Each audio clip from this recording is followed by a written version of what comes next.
Okay. Alright, says we are live. Looks like we are live.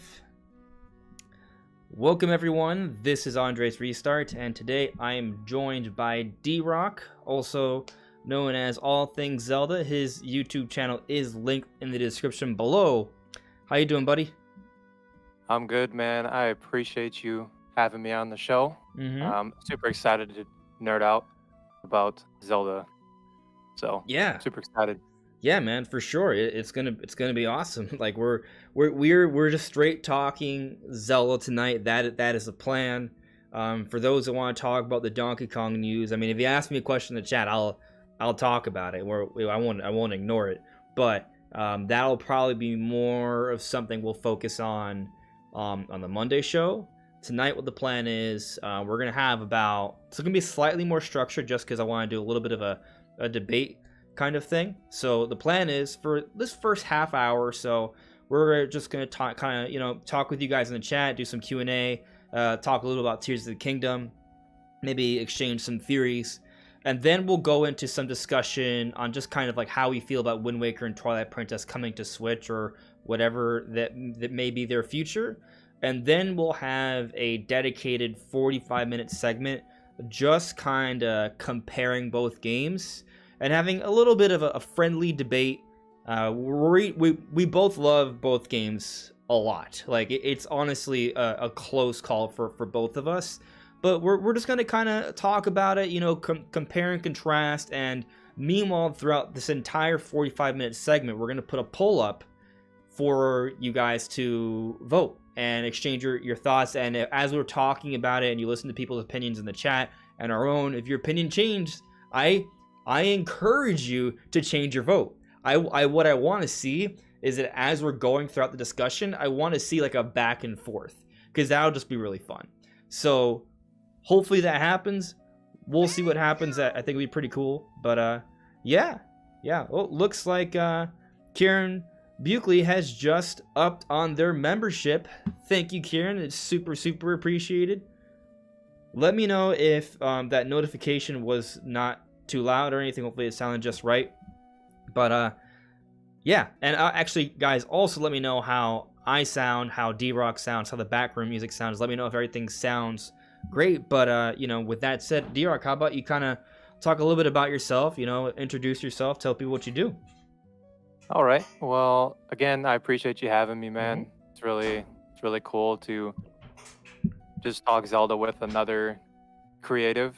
It's kind of the first time that I've done something like this, like on a live stream. So it's pretty dope in my opinion. I did do a collab with Hyrule Gamer a couple years back, so I do kind of have that friendship going with him. Yeah. But as far as a live stream, bro, this is the first time. As far as my channel, I've been through it all. I've changed things a couple times. I've changed my name a couple times just because for different reasons, but I finally decided on All Things Zelda. It's just a game that I'm really passionate about. I love Nintendo in general, but I don't think I could just like talk about it as much as I could like Zelda, if that makes any sense. So, yeah, man, I'm looking forward to Tears of the Kingdom. Like, I'm glad we're gonna talk about it a little bit, just because we talked off camera for a little bit the other day, but there's just so much potential for this game. And then as far as the Twilight Princess and Wind Waker discussion, like you were saying, bro, it's gonna be hard to try to pick one side because they're both just amazing titles in the Zelda series. So, but I'm gonna do my best to tell you all why I think Twilight Princess just kind of takes the throne a little bit. So yeah, so one quick second, let me close the door because there's some noise. Hold on. Sure. One quick moment.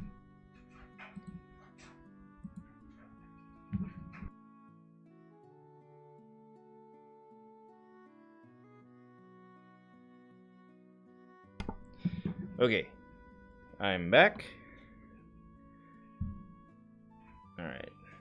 Actually, hold on, I'm not totally back. One moment. It's still kind of loud for me.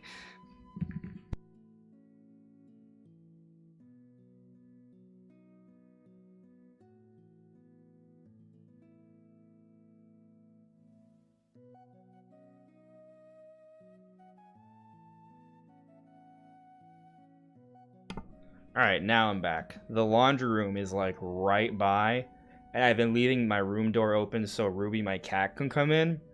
But when someone's doing laundry and they leave the closet doors open, it's loud.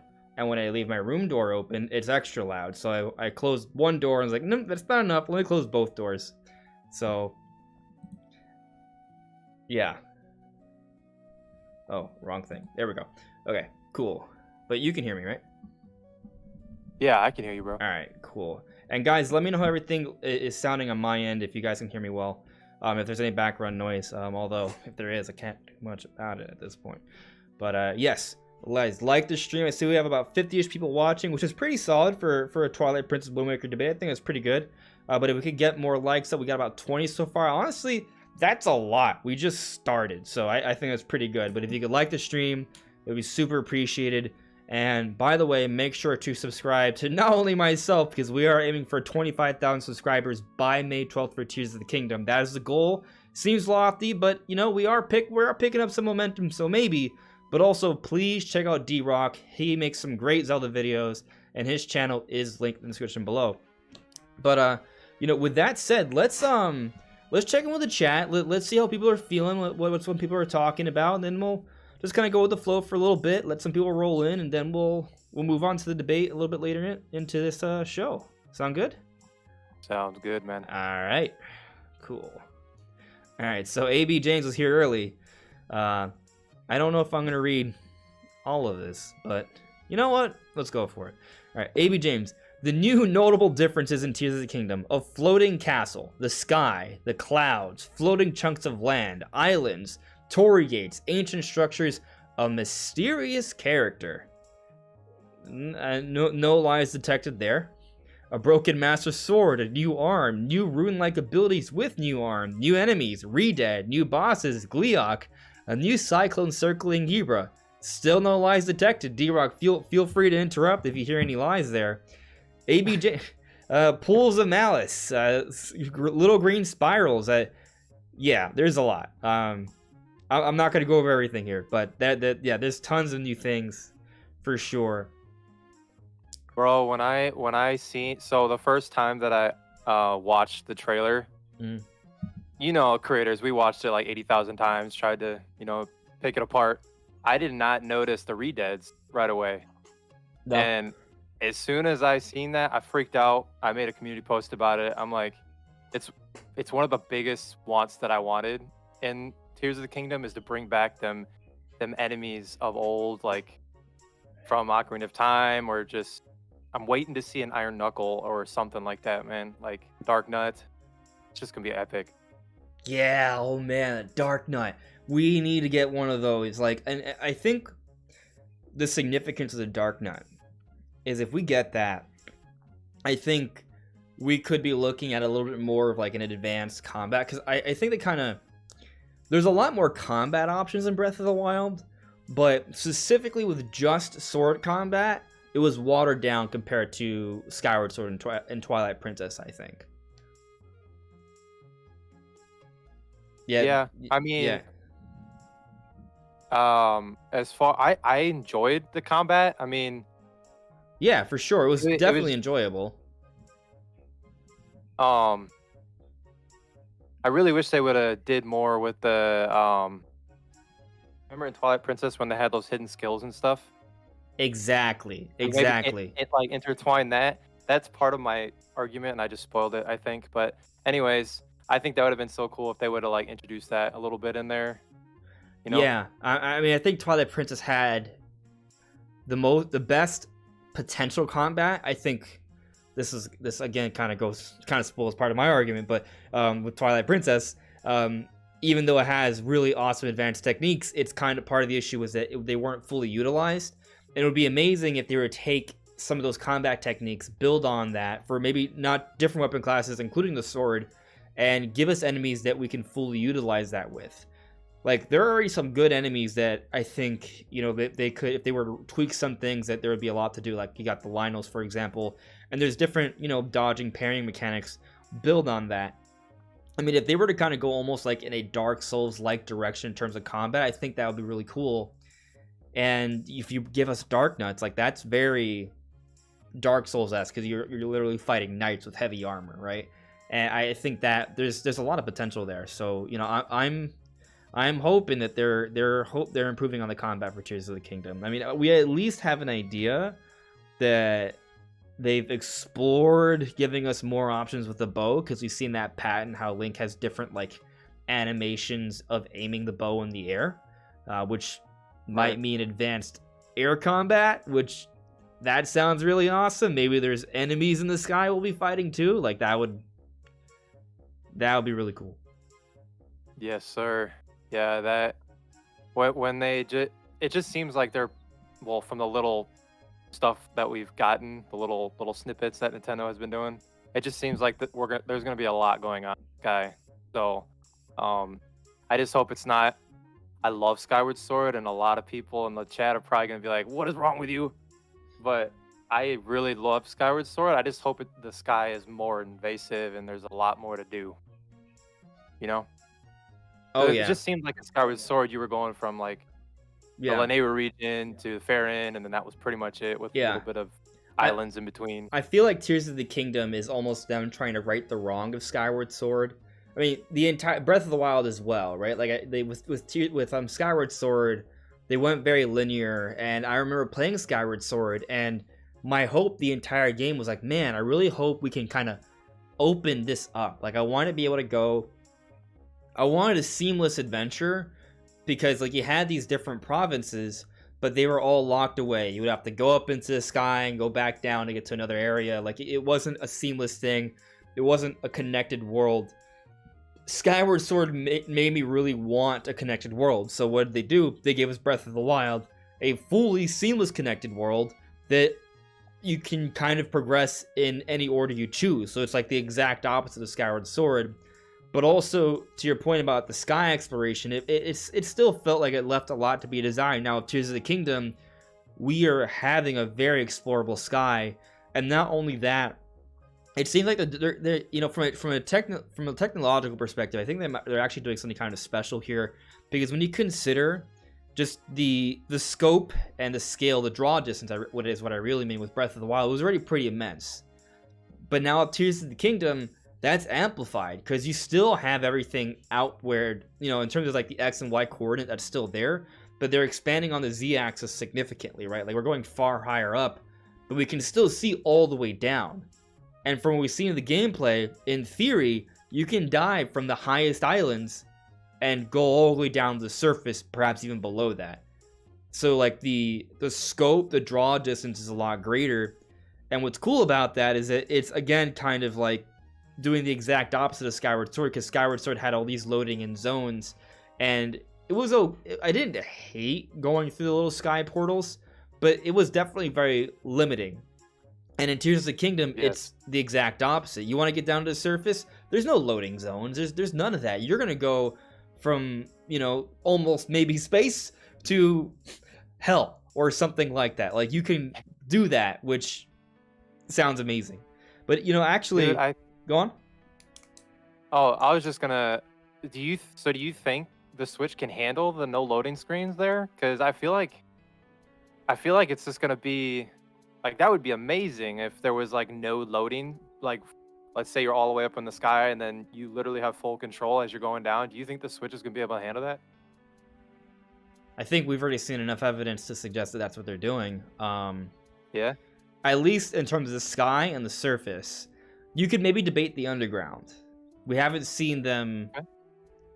The underground is debatable, and we'll see. And like in Breath of the Wild, whenever you have to go into a shrine, there is a loading screen, which wasn't the end of the world. So maybe there's still loading when you go into like a mini dungeon or a dungeon or something. But right. I mean, we'll see with the underground. Maybe the underground's its own thing. Or maybe there's layers to it, right? Because we've seen that one shot that's like, that has like the mushrooms and the spirits and like the extra malice infested bokoblin in Lizalfos. Like that feels different than like the cave where we see Link running from the Hinox. So there could be levels to the underground. And then technically I would say if you compare what we saw with the first trailer, the first teaser, that underground still looks different than the cave where Link is running, and that underground shot with the mushrooms. Like, it seems like we've seen different underground areas, and they all look different. So, you know, the jury's still out on how seamlessly we can get into those. But in terms of like the sky to the surface, oh yeah, I'm 100% on there being no loading, because I mean, we've already seen it. We've seen Link coming from very high up, going well. Yeah, no, I mean, you could argue it could be some weird camera tricks, but I think that's the idea they're trying to suggest, that there's a full-on open exploration there. Like, you see the islands in the latest trailers from the surface, and I think you just basically can go straight up there. Yeah, man. I hope they nail it. I'm super excited just to have that depth. And I'm low key hoping that we have some underwater exploration as well. Like, it doesn't seem like it's going to be in there because they're kind of focusing on the sky and the underground, which I think I'm more excited about the underground just because of that dark vibe, which is part of my argument about Twilight Princess. I just think it's going to be really cool. It's going to bring up some enemies of old. But I think I made a video a couple months ago about something that I would love to see in Tears of the Kingdom, and that's just the underwater exploration, like bringing that back, sort of like they did in Twilight Princess, you know, where you had that tunic and you were able to fully explore and go wherever you wanted under the water. I think that'd be pretty epic. Oh yeah, I'm definitely for underwater exploration as well. We haven't seen evidence of it yet, but I also, just because they haven't shown it doesn't mean it's not there, right? Like, I think Right. when we think about even though they gave us a lot more information about Breath of the Wild than they've given us for Tears of the Kingdom, even like all that information we did get with Breath of the Wild was still a very, very small percentage of the whole game. And there were still a lot of surprises when we finally played the game. There was a lot. Like, we didn't know about the dragons, we didn't know about the High Noxes. There was a lot to still discover. So I think part of the reason why Nintendo's being so quiet this time around is because they want to surprise us when we finally see all the content that's there. And I'll bring this up because I've seen this argument before, even for something that's less ambitious, like the annual Pokemon games, right? Whenever we get a new generation, there's usually an update of new Pokemon, right? And sometimes they add varying amounts. Sometimes they add like 60 to 70. Sometimes they add upwards of 100 or 120. Like, there's a little bit of a range there. But I remember with Sword and Shield, especially after the whole National Dex controversy, I don't know if you remember that, there was a lot of discussion that they weren't going to add that much new Pokemon to Sword and Shield because they had only shown off like half a dozen or so. So a lot of people thought, oh yeah, there's gonna be barely anything in there. But then, like a week or so before release, the Dex was leaked, and then the game reviews came out, and we saw they added, like, between forms and stuff, like there was like almost like 100 new Pokemon. So they were just hiding a whole bunch of new content. It wasn't just because they didn't show it did not mean that it wasn't there. So I say that to suggest that, you know, just because they haven't shown us underwater, just because they haven't shown us some really crazy cool things doesn't mean it's not there, right?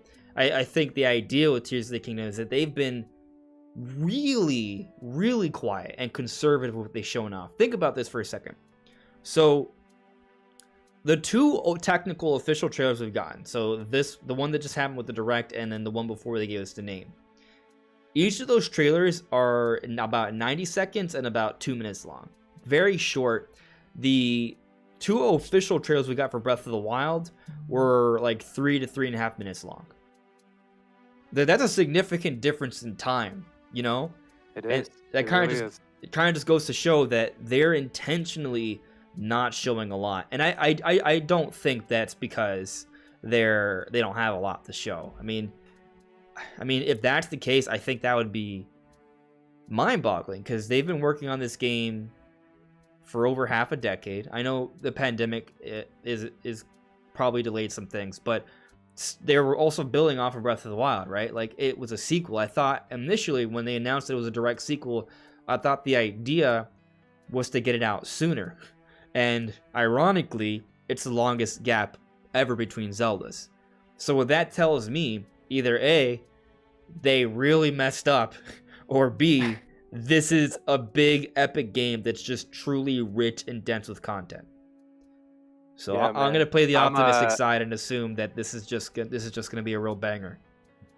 100%, bro. You gotta be optimistic. I'm of the mindset where I'm honestly okay with them not showing as much, because that just means we get to play it and we get to experience everything with no spoilers. Just back when we were young, playing Ocarina of Time, like just being mesmerized by everything in the game. It's just I prefer it this way, honestly. And I don't really understand why a lot of the fan base is like, "Oh my God, we haven't seen nothing." It's like just patient, patient. You know what, D-Rock? Looks like the debate's starting now, because I disagree. Okay, No, okay, I don't entirely disagree. I also don't want to get spoiled. To an extent, I want more information on the game. But I think there's a way to give us more information without really ruining most of the surprises. Because I still felt mostly surprised when I played Breath of the Wild, yet they gave us hours of gameplay. So, you know, I think, and I'm not even asking for as much information as they gave us in Breath of the Wild, but I do want to know. I do want to see some extended gameplay. I want to see a little bit of that. You know, I want. What I really want, honestly, it's not even necessarily anything in particular, because there's a number of things they could show or talk about. What I really want is more of like the hype. I want them to bring the hype, and I feel like they haven't really brought the hype, if that makes any sense. Like I want to see a Zelda Direct where Eiji Aonuma comes out on stage. I like it when he comes out on stage and he gives us a presentation, he talks about the game. We haven't really gone that, right? All we've gone from is, hey, I'm sorry, the game's not ready yet. Hey, I'm sorry, the game's not ready yet. I want them to come out on stage and it not be bad news. I want them to come out on stage to say, hey, look, so, you know, one of our inspirations behind this game was like Mayan culture, or like, you know, like kind of like that. Like I want them to kind of give us some flavor to some of the design decisions, some of the artistic, you know, directions they went in. That's what I'm kind of hoping to see. I don't need them to tell me exactly what's going on in the story. I don't need to get every gameplay detail. I do want to see something. Just I want to have a little bit more of a working understanding. Not that I need it, but just as a fan, I want them to kind of build that hype a little bit more. And right now, I mean, I think that at this point they're just being intentionally quiet to, one, give attention to the Mario movie and other products right now, but also, two, to get us frustrated, because that also in some way kind of works towards marketing. And I'm anticipating that even though they're taking longer than I was hoping, when they do, I think they are going to, there is going to be an event. I'm assuming a Zelda Direct. And at this point, I gotta assume it's happening the week after the release of the Mario movie. Yeah, man. I agree and I don't agree. I mean, I totally understand. I'm listening to you. I just gotta, my cat wants to come in. Keep going. Oh, you're good, dude. Yeah. I lost my train of thought. Holy snap. It's okay. What was I talking about? Completely lost my train of thought.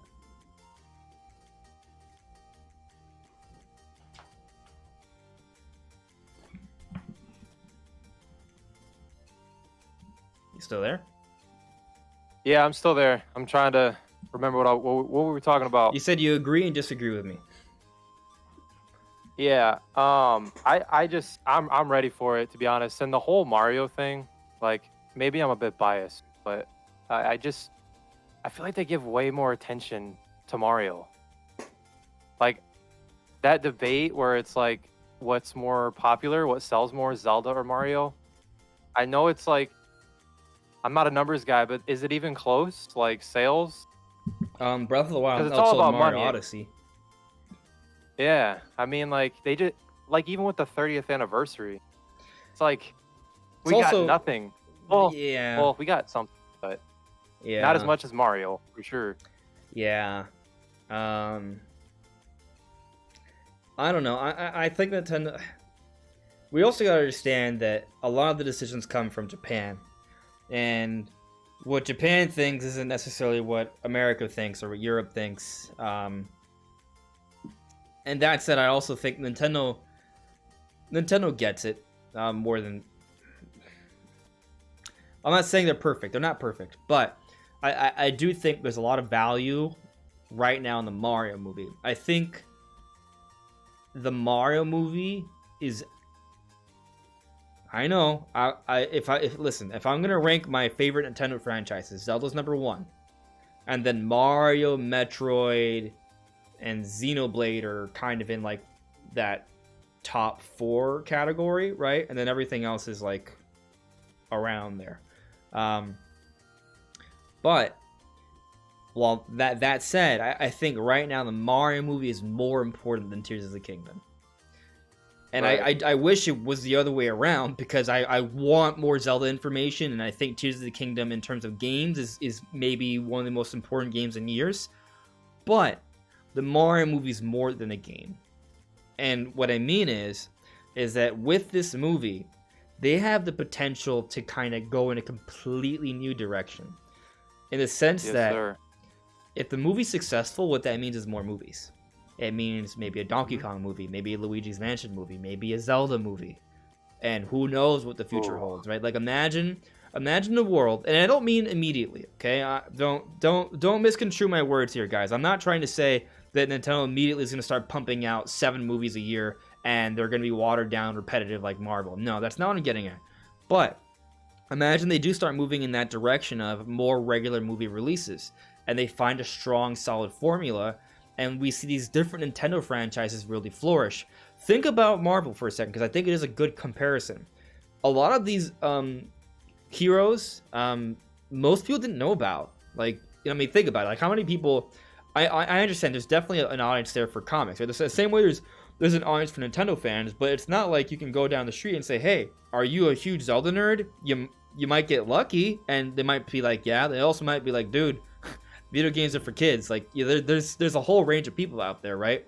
But the Marvel movies made Marvel mainstream. Everyone knows who Iron Man is now, right? Everyone knows whose Thor is right now. So with the Mario movie, it could be that inciting incident that really sets things into motion, where we get a lot more Nintendo movies, and all these Nintendo IP that are pretty popular now enter mainstream status. So maybe in the future, instead of talking about Breath of the Wild or Tears of the Kingdom, whatever's next, selling hopefully 20 to 30 million, we're looking at a scenario where they're selling 40 to 50 on the regular. That's the potential of this movie. It enters a whole other realm. Lou JT has become a sponsor, has joined Legends. Thank you for joining and becoming a member. It's super, super appreciated, buddy. Thank you very much. Welcome.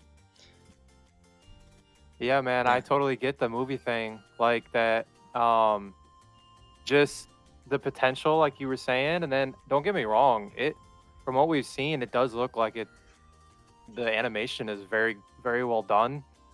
And it looks clean. So don't get me wrong, I hope it does well, because like you said, I mean, the potential of every other mainstream Nintendo game getting a freaking movie, like, it's just more marketing for them, like, and more sales. Yeah. A Zelda, I don't know if you've seen it, but I'm Major Link. Have you ever heard of Major Link, the YouTuber? He created like the Hero of Time backstory, like what happened between Ocarina of Time and Twilight Princess. Elaborate a little. He basically animated this series, and it basically tells what happened between it talks about what happened with the Hero of Time between Ocarina of Time, around Majora's Mask, and then up to Twilight Princess. Basically, the downfall of the hero of the time. Okay, that's cool. So if you haven't checked him out, it's badass. It's really cool. I actually am really good friends with his music editor. Okay. The guy that produces his music, Brock, and I actually use it in my videos. I got it all the copyright stuff, and he allowed me to use it. But I just think it's super cool, man. Like, it's just the endless possibilities of what this movie could mean for the series I really care about, which is Zelda. Yeah. So I think it'd be pretty cool, man. Yeah, absolutely. Yeah, it'd be really cool. And just checking in with the chat here. Regal, thank you for gifting that membership. Super appreciated, man. Thank you very much. But let's check in with the chat real quick. Let's kind of go through some stuff here. Just want to catch up with the chat. I haven't had a chance to really kind of go through. Yes, Zelda's Geek Apprentice. It is the debate. The debate is happening in a little bit. Guys, if you like that stream, be super appreciated. It'll push the stream out for more people so they can be a part of this debate that will be starting in a few minutes. But D-Rock, while I kind of go through the chat, I want you to kind of keep... if there's like a one theory you want to put about Tears of the Kingdom before we start, just keep it in mind. I'm going to ask you on that in a couple minutes here while I go through the chat. So. Here's my opinion on the debate before it happens. Gameplay, Wind Waker. Story, Twilight Princess. World and environments, Wind Waker. Music, slightly Wind Waker. Okay. Hello there, Hyrule Smash. Joy CJ, hello. Yeah, well, all about that Zelda Copium today. Hello there, Gone Hunter. Gone saying it's a tie. Hey, I think it's gonna be close. Hello there, Having Hope. Ellie, do 2 polls. I'll think about it. We'll see what happens. Let's see here. J.R.R. Tolkien. Anyone who disagrees with me is dumb. The Wind Waker is better. No further questions. Whoa. It's some passion right there. I think he's joking. I think. Anyone who disagrees with me is dumb. Twilight Princess is better. No further questions. Now we're even. Now we're both dumb. We're all just swimming in stupidity. Did I say store instead of Thorgon? I'm sorry. You know I meant Thor. English. It's tough to come by these days. Melfi Sky. I think Wind Waker gave more depth to Ganon's character than any other Zelda game. There's something to be said there. Good point. Yeah, it is they do make him feel more nuanced. I do agree with that. Samuel A with the super chat. Thank you very much for the super chat, Samuel. Samuel says, Twilight Princess is my personal favorite Zelda game. I grew up with it, and it holds a special place in my heart. Yeah. I mean, Twilight Princess. I'll say that when I beat that game, I cried. I remember the hype for that for Twilight Princess was special. I was ready for Twilight Princess to be my last video game ever. That's how much I wanted it as a kid. Obviously that was short-sighted, but it was an amazing game. Daniel Vossi, you are doing a great job on your recent content. Thank you very much, Daniel. It's super appreciated. I enjoy what I do, and I'm keeping at it, and I'm trying to get better. But thank you for enjoying and letting me know that I'm doing okay. All right. So let me check one quick thing here. Alrighty. Okay, cool. So, D-Rock, I asked you to kind of give me your own like Tears of the Kingdom theory before we move on to Twilight Princess and Wind Waker. Is there a particular theory you want to bring up here tonight? It's going to be controversial, I think, but let's go. Let's do it. This debate's all about controversy tonight. Let's go. I think it's going to be the end, man. I think it's going to be the end of the reincarnation. I think it's going. I think there's going. Okay. I think there's going to be characters of old that reoccur. 5, for example. I think that's been hinted. Demises. Endless cycle. Man, I don't remember. It's been so long, but I think I put this theory out a while back when I first started. Okay.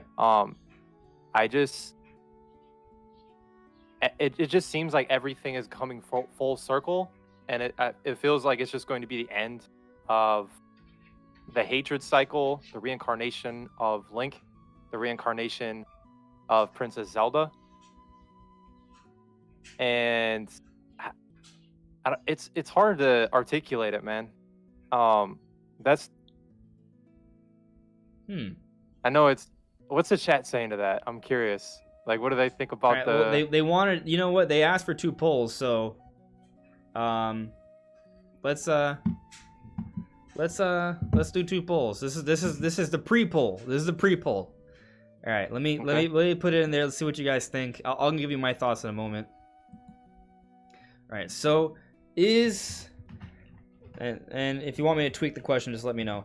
Is Tears of the Kingdom the end of the reincarnation cycle? I did have another thought that just popped in. Think of the name of the game, Tears of the Kingdom. Yeah. Right.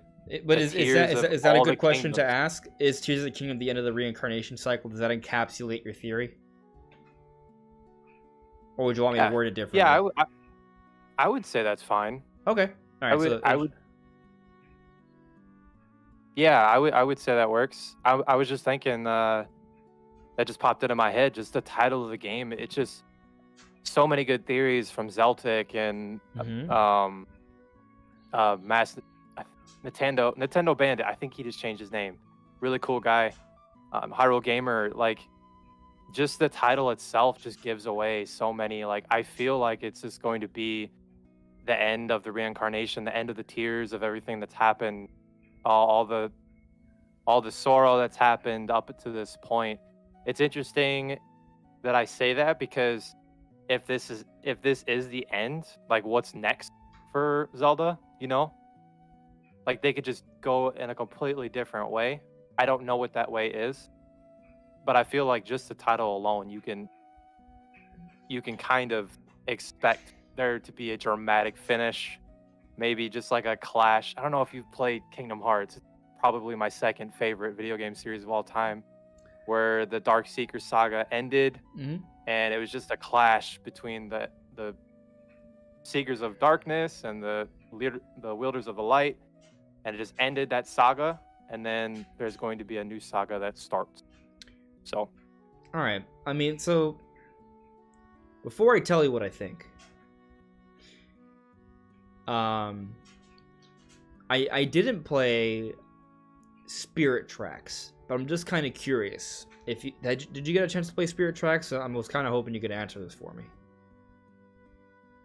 You can say no. Not. Oh, it's okay. Don't worry. Well, I guess the reason I was gonna ask is because I know in Wind Waker, Link, he stabs Ganon in the head. Ganon is encased in stone, and then is destroyed. Well, we don't. I mean, maybe there's all of what's left of Hyrule is flooded and destroyed by the gods and the oceans, thanks to the Triforce.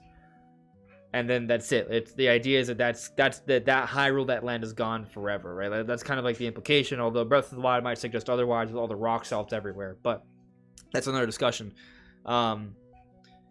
But after Wind Waker, the sequel on the DS was Phantom Hourglass, and in Phantom Hourglass, they're looking for that new land. Eventually, Spirit Tracks, they find a new land, a new Hyrule, and that leads to a whole new kingdom and such, and reincarnations. There's still reincarnations, but they don't fight Ganon anymore. Ganon is no longer a threat, but I think there's like a Maladus or something. There's something that's kind of like an equivalent. So, I guess the question is, does that enemy count as kind of like the reincarnating hatred of demise? Like, is that still the curse of demise? And when you say marking the end, are we talking about the end of the curse of demise or the end of Ganon altogether? A good question. Yeah, I mean, we may not be able to speak on Spirit Tracks, but just kind of like when you think of when you're talking about this being the end, is it the end of reincarnation? Well, I mean, I guess it can't be the end. Well, I mean, there's a few different directions, right? Because like, if it's the end of reincarnation altogether, then that might suggest that Link and Zelda can't be born again, right? But when I said it, I was thinking more of like the evil demise recurring. But it could even be that. It could also mean that this would be the last Zelda game in the timeline, because if there's not any reincarnation, why are you going to tell a Zelda story where there's no Link or Zelda? Right. I would maybe say the end of Demise is fury, rage, Okay. hatred, maybe. Right. Because Sure. it's not to say that, like, right, this could be the end of the reincarnation of the goddess. I might say this wrong. Hylia. The Hylia. I always I've get said bashed in the I've said comments Hylia, of my but you videos. know I'm not really sure. You know, I've always said Hylia. Yeah, but it could just be the end of those specific incarnations where Mhm. Zelda doesn't have a choice. It's just kind of her what's the word I'm looking for? Her way of life, her purpose. Like she doesn't have a choice to, like Link doesn't have a choice. He has the calling and he has to fulfill that calling or the world's going to be destroyed. So maybe I'm theorizing it's just the end of that specific reincarnation of Demise, Hylia, Link. Then the Okay. question is, how does the series continue, right? Go into the past. Like there has to be some. See, we could do that. They can. They have essentially an infinite amount of time before Breath of the Wild that they could put another game in. So Sure, you know, I like that. if even if story wise this is the absolute end, all they have to do is go into the past to have another adventure. Like that's that's the beauty of using the timelines. They can have a new story that takes place anywhere they want, and based off the history of Hyrule, they can go, instead of going into the future to see futuristic technology, they can go into the past, because even in Skyward Sword, which is the first game in the timeline, the first playable story of Zelda in the timeline, even though there's a history before that, I mean, we see evidence of a futuristic civilization, an extremely advanced civilization with apparently the little robots for the time shift stones, like they were extremely advanced. We see these giant like mountain like size statues of them in the background, and they have time shift stones. Like they were extremely advanced, and their time was actually before Skyward Sword. So we can go far back enough into the past before anything on the timeline, and it could look like the future. It could be like a super futuristic city. It could look like cyberpunk. And that wouldn't be wrong because they've already shown evidence of it. So they have complete flexibility of what they want to portray thanks to the timeline. That said, this is my take. I don't know about that spirit of hatred ending, and I think that's always going to be, I think that may not even be made totally clear, because even if, let's say they defeat, even if they like show off a Demise like spirit or something and do something that like kind of pays homage to Demise within Ganon's corpse or what have you, and they eliminate all of that, even if that all happens, there will still be this question of, okay, afterwards, when, like, let's say they have a game that takes place 200 years after Breath of the Wild, and there's a new enemy. There's gonna be a villain. It would be interesting to have a Zelda game without a villain, but also maybe not a good one. So there's gonna be a villain that's gonna be cursed or have evil magic or some sort of crazy power that's gonna want to destroy the world. Then we're gonna just assume, okay, well that's the spirit of Demise again, because he wants to destroy the world. There you go. It's answered and solved. Now, I will also say though, even with like characters like Malus or what have you, they kind of make them look like Ganon. They give them similar attributes, so it kind of suggests that they are part of that same Demise hatred or cycle. It would be interesting, is if in Tears of the Kingdom, because I actually kind of agree to an extent. I think that the idea here, because we're so far into the timeline, and this Ganon is like the culmination of all the failings, all the battles throughout the history of Hyrule, that what happens is that this is his peak, right? This is his most mature, most powerful form, and they will end it. Like, so this is his most powerful form, but they will end it. This will be a climax to Ganondorf. Ganondorf will end here. They will finish him off. I don't think they're going to seal him away again. I think they're going to eliminate him. And that does leave the story open for what could come in the future. And I think what's interesting about that is that it actually might be refreshing to have a story set to the future of Zelda, where they start to look at different tropes for the villain. Maybe the villain isn't even necessarily evil at first. Maybe it's more of a political struggle. And those events can kind of pick up. There can be more of an involved story in a future game. And those events can culminate into some sort of epic boss fight still, but maybe it'll be a little bit more nuanced. Kind of how we were talking about earlier, how Ganon actually had, in Wind Waker, had a little bit of nuance. You know, it kind of tied into like the political struggle and the geographical disadvantages of the Gerudo region versus Hyrule. That there's something to that, right? So imagine a new circumstance where there's another villain, but maybe you're both, or maybe Link and this villain are actually friends at first. Like they're both knights working together, but as events pick up, different things change, and maybe there's a time skip or something. Before you know it, the villain is someone that you were friends with throughout the entire game. So there's actually like an emotional like toll that plays with the story towards the end, and that would be very satisfying, right? Like that would be a completely different sort of take on the antagonist in the Zelda game, and that kind of opportunity would open up if they were to end things here. And they could always go back because of the infinite amount of time in the past, and it could look futuristic, it could look weird, it could be underwater. Heck, I mean, honestly, the possibilities are endless. You know, you never know. But I do kind of agree with you. At least I don't know about the Curse of Demise ending per se, but at least I think this is the end of Ganondorf, assuming we win. Could die, could lose, and then, you know, it's the end of Link. That'd be a stunning turn. Yeah, that would be fun. Man, speaking about going in the past, you said maybe a potential past game, or like a kind of like a spin-off, if you will. I've always dreamed of having, everybody that knows my channel, that's been a part of all things Zelda, knows that Ocarina of Time is like one of my favorites.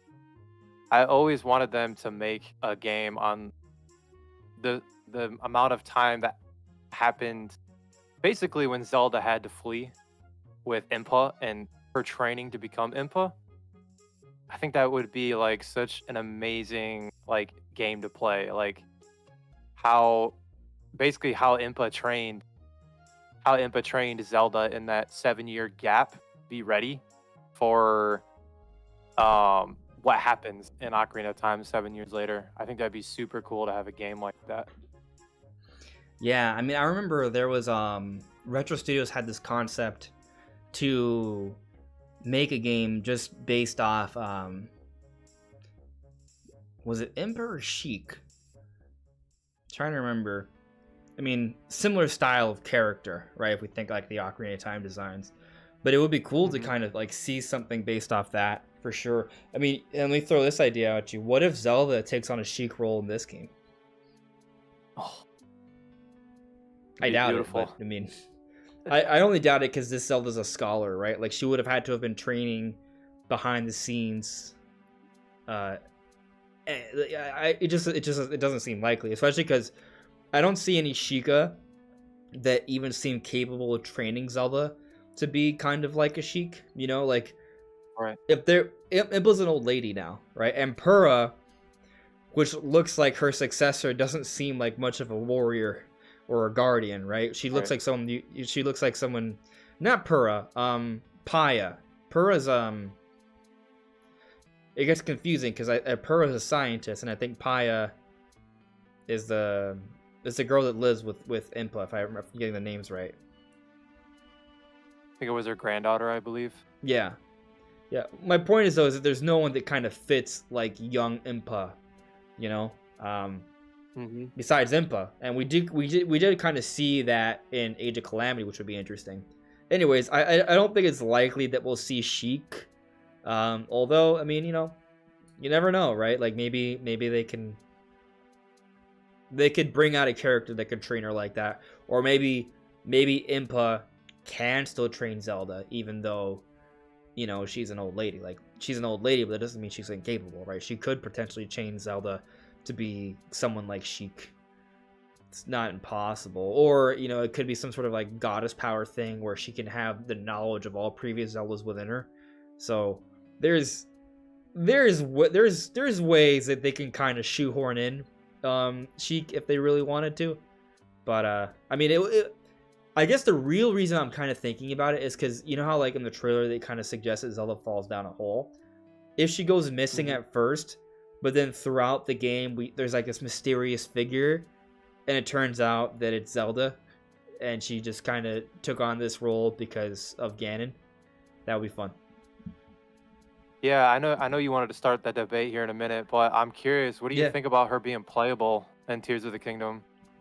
Because I have a lot of people in my community that are like, yes. Like, what are your thoughts on that, man? I know people want it. And I'll tell you this. I made a video recently kind of talking about it, like just Zelda's role. And I think it's possible. I'm concerned because I think how it's done can impact the overall flow of the open air gameplay. So that's why I wouldn't want it, but it all comes down to execution, right? I'm not saying it can't be done. It just kind of depends on how it's done. But I'll tell you this, even though I'm uncertain of it, and I'm concerned that if it could be done wrong and it would impact the gameplay, I have confidence that Nintendo and the Zelda team will make the right decision on how to perfectly balance that. But I'll say that there is something suggesting that maybe. So there, you know how they released that recent during the direct, they released some new key art, and then it included had Link with a nice artistic shot of Link with his sword like this, but also Zelda holding the torch, and it shows her holding that new Sheikah Slate with a new design. I feel that it's possible that art is just about the beginning of the game, but I feel like it's got to be more than that.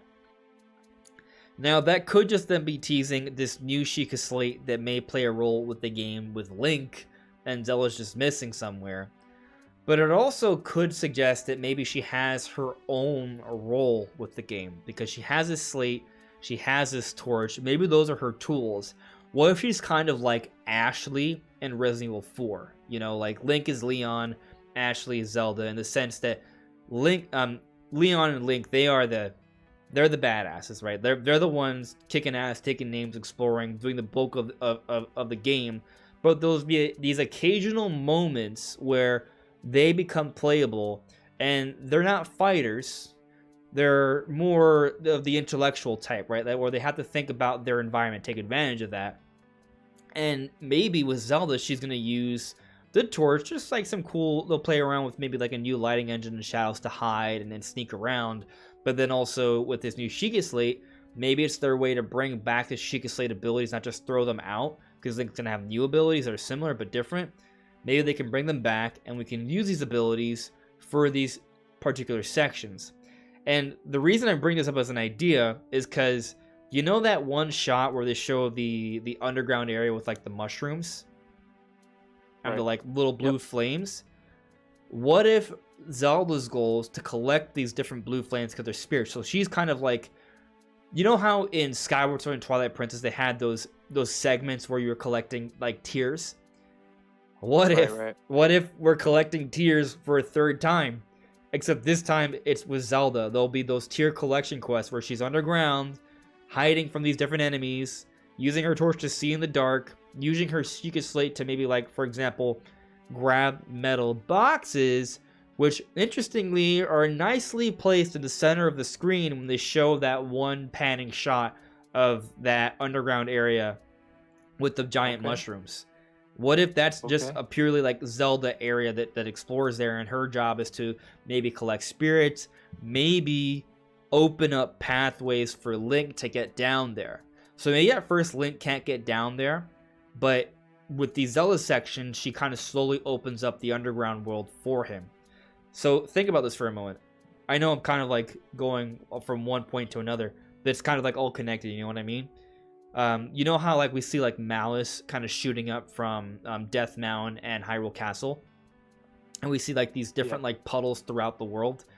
I feel the implication there is that it's kind of like the underground of Hyrule is just infested with dense, powerful malice. Like, it's so dense, it's like it's worse than lava. Like, you know how the world is like inside the crust of the earth, there's like a whole bunch of molten mantle and lava and all that. The implication is that there's more malice than there is molten lava, at least on some of the first layers of the planet, because it's erupting from Death Mountain. So maybe Link can't even get underground or access these areas because of the thick malice, right? Like, there's no way he can get inside Death Mountain, maybe to go to a fire temple to get one of the special orbs, whatever, to power the Master Sword because of the malice. Insert a playable Zelda segment where she has this adventure where she perhaps gets these tears, these spirits, helps to clear out the malice in the area, so it opens up enough space for Link to get into Death Mountain, access the Fire Temple, maybe meet up with Zelda there. And maybe that's how they can kind of handle Zelda. Give her some playable sections. And I guess my thing is that the reason why I don't like this idea... Are you with me so far? Like, are you picking up on everything I've kind of put down? Dude, I love what you're cooking up. Okay. Like, keep going. All right, so here's the other layer, right? Like, I don't love the idea of this because I'm Link, right? I want to explore the world in a full, free, open way. Right. But I am welcoming to the idea of introducing some linear elements to Tears of the Kingdom. Breath of the Wild was 100% open. But Tears of the Kingdom doesn't have to be the exact same way. I don't think that like with Breath of the Wild, you could go straight to the end at the beginning of the game. I'm okay with not being able to do that in Tears of the Kingdom. I'm okay with them perhaps having some more linear elements. Maybe you can't quite get there. And this idea I'm talking about would be limiting, right? It doesn't give you free open exploration. You have to open up the world a little bit through doing different challenges. So I'm okay with Link having full reign over the surface and the sky at first. So you still get a lot of that open exploration, and there will still be challenges to get to certain points in the surface and the sky. But you won't have much access to the underground until you build this connection with Zelda, and Zelda will have these tier collecting, like the same way how, like, you know, when you're about to do a major dungeon, there's like a tier collecting segment in Twilight Princess and Skyward Sword.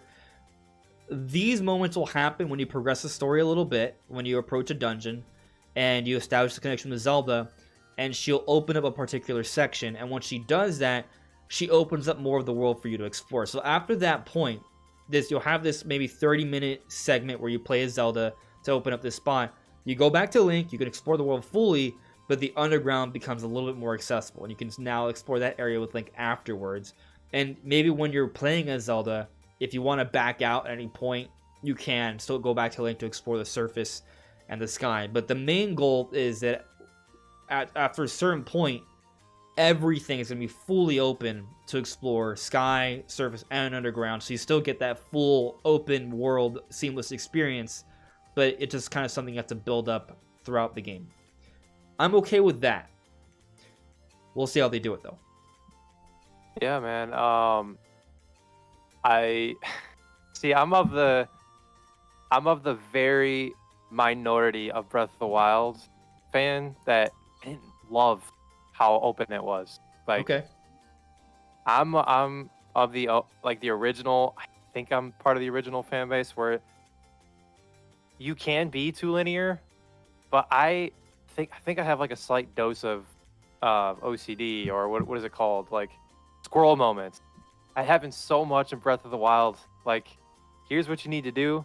Ooh, I was just telling my friend about this at work. Oh, there's a Vocal Blink camp over there. I need to go do that so I can get the goodies in there. Oh, what's that over there? And then it's like I'm 60 hours into the game and then I haven't literally done anything. But to me, that I hope there's, like you were saying, I hope there is some more linearity in Tears of the Kingdom. And as far as your whole theory, I love it, man. I would not be mad if Zelda was playable. Like, it would not make me mad in the slightest. So, yeah, I mean, you know, like I said, I'm open to some linear elements. I think sometimes a balance can be struck.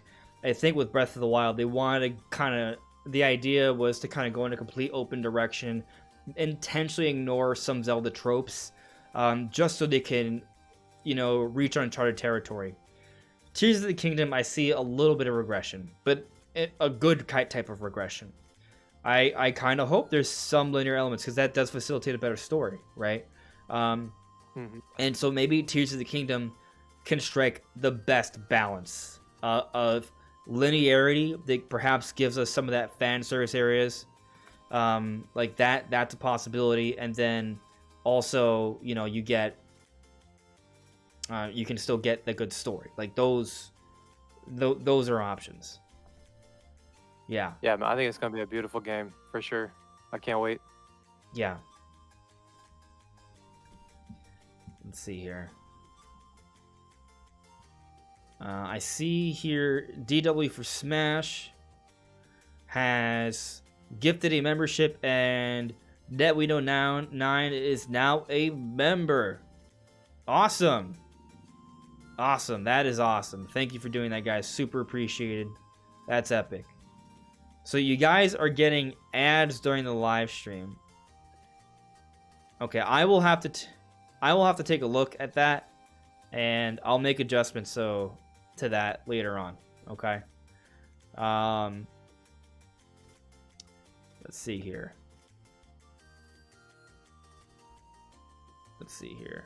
Okay. I wonder. Let me see if that's something I can turn off. I don't think that's something I can turn off right now, but I'll adjust that for the next stream. All right, cool. If I see it, I might be able to skip it. All right. So let's now. Well, actually, I think I missed. Okay, I got a super chat here from Brian Doe. Thank you very much for the super chat, Brian. Brian says, I personally don't believe it, but a playable Zelda would probably be more like a side quest, or it could be something like the masks in Majora's Mask.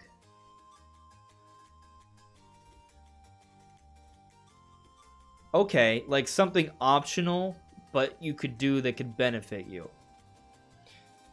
Huh. It would definitely be different from what I described, because what I described is like totally mandatory for progression, right? So that's something to consider. Can you read that again? Sure. So Brian said, I personally don't believe it, but a playable Zelda would probably be more like a side quest, or it could be something like the masks in Majora's Mask. Okay. Basically something cool but optional. I feel like Zelda being playable would be like too big of a thing to put in a side quest, no? Yeah, I don't know. I mean, it's interesting. I'll say this. I mean, if Zelda's related to like maybe like some sort of like big side quest, kind of like a Terry Town side quest, but it's like more expansive, like kind of like building up, restoring different villages and cities in Hyrule, and Zelda's kind of like the leader of that. That might be interesting, but I mean, if it's playable, that's a lot of playable. I don't know. I think it's one. I'm kind of just at a point where I'll just wait until Nintendo makes an announcement on what they're gonna do with it, because there's a lot of different directions. Let me check in with the chat here real quick, and then we're gonna move on to our Wind Waker Twilight Princess debate. Sounds good. Robert Powell, I can see Zelda segments happening like before or after dungeons. Like after clearing a dungeon before continuing with Link, you'd begin a Zelda segment, then go back to Link after her stuff is done. Kind of like, what we were talking about, how like maybe she has some tier collection quest or something like that. I was thinking like before dungeon, but you know, maybe there could be something afterwards as well. Yeah, maybe something like, again, I keep going back to Kingdom Hearts, but in Dream Drop Distance, there was a drop system where you basically had an allotted amount of time with each character. Like I think it was Sora and Riku in that game, and then when the time ran out, dropped, and one character went to sleep, and then the other one was playable. And you could sort of like delay that by collecting items and stuff. So that'd be pretty cool. I mean, Yeah. Yeah. So, I'll read this one from 10,000 Noodles. Is Zelda's important? It should be to helping Link access dungeons the way you do a mission prior to Divine Beasts. Yeah, I mean I think that kind of makes sense. But let's move on. So before we get into the debate, let me end this poll here. All right, so I had asked, is Tears of the Kingdom the end of the reincarnation cycle? And this was a fairly divisive vote. We got 57 votes in. 54% said yes. 46 or it's weird how they round down to 45, but 45% said no. So it was pretty divisive. Yes, you know, it was. I think some of that comes down to just kind of like how, you know, people might have interpreted the question, because I feel like now, like looking at it, I could have probably written the question a little bit better. But also, you know, yeah, I mean, it's hard to say for sure, right? It's hard for me to believe that the Spear of Demise will just be gone forever, you know? So yeah. Are there any like comments in the poll specifically, or is it just like a poll thing? Because I'm kind of new to the live stream. Sure, yeah. So like, there's a poll, right? But the live people just give their thoughts in the live chat, right? Then when they put a comment, they just kind of share their thoughts on it. But there's just kind of a poll that people can access. So okay. With that said, though, you know, I think we can move on right now. Before we do the debate, I did say I would bring this up too. Since we're talking about Wind Waker and Twilight Princess, right, and we're gonna have our debate soon. What do you think is the ultimate fate for Wind Waker and Twilight Princess on the Switch? Do you think they're gonna come? Do you think they're not coming? Do you think they're gonna save that for the next system? Are they gonna change them up in any way? What's the deal here? What's your take? Oh man, I want it so bad. Yeah. For like, I was just talking to my buddies at work, and I'm like, I want to replay Twilight Princess and Wind Waker so bad, but I feel like as soon as I start playing it and 100%ing it, coming soon, Nintendo Switch. Like, it's gonna be on the Switch. It's gotta come, man. I feel like it's there. They're just kind of waiting, you know, for like the perfect time. I guess to answer your question, I do think it's coming. I mean, it seems like they kind of want every Zelda on the current generation Nintendo console, because they did just put Minish Cap on the NSO, and I think I've seen something they're bringing the Seasons and Ages game over in a couple months. I don't know how true that is, but I just feel like they're gonna want everything on one console. Yeah, I don't think we've seen any confirmation of Ages and Seasons, or am I mistaken? Because that would be Game Boy Advance, right? Yes. Game Boy Advance. Game Boy Advance. Yeah, that's a long time ago. It might be a rumor. I don't remember seeing Game Boy Oracle of Ages. We just got Minish Cap, right? Yeah. It could be a rumor. I could be wrong. Well, I don't know for sure. I'm just trying to see, because normally they have like they have an upcoming games thing, you know, where they say what ones that are coming next. Looking at the Nintendo website doesn't show that part. I want to say no, that they haven't announced it yet. That doesn't mean they're not coming, right? Like I mean, I actually believe they are coming. It's really just a question of when, right? Yeah, yeah, and it would be like, I guess to further my point, it would be such an easy Actually, no, I think they are. I think they port. did. They did show them, and they're technically Game Boy Oh, is Color. it legit? Yeah, I think you're right. They're there. Okay. Yeah, they're coming. Does it Yep. got a date? Release date? No release date yet. Yeah, but they were part of the trailer. They showed them. Okay. Yeah, Okay. actually, let me pop that up here for people. We'll watch the trailer real quick. Stop playing. I haven't set up so people can see.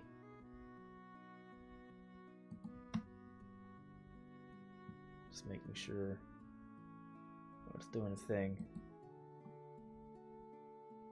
All right, cool. All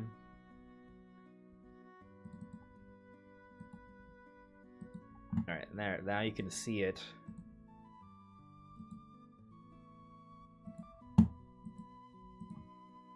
So when they play the trailer, I think at the end they'll show.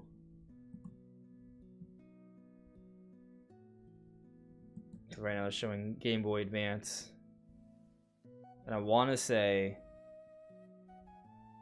at the end of the trailer they do a little preview of what's to come afterwards.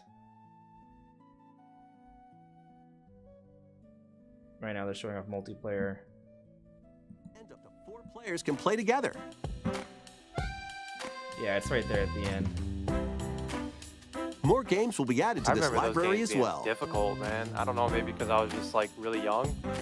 After this remember struggling with presentation, those you can games. play these Game Boy titles with the Nintendo Switch Online membership. Or play both Game Boy and Game Boy Advance titles with the Nintendo Switch Online Plus Expansion Pack membership. They only showed Game Boy Advance at the From end of you. the trailer. Maybe it's like in between. See? Game & Watch Maybe that's why I missed it. Supernatural Shadow Island. Metro on planet SR, Wario Land between day enemies. Game Boy Pocket. Together locally or online. There it More is. games will be added in the future. Oracle of Ages and Seasons, Kirby Tilt and Tumble, Pokemon Trading Card Game. And I mean, they're probably coming soon. Yeah, Nice. I mean, we'll probably get them really soon. Maybe around the release of Tears of the Kingdom. Okay. Let's see here.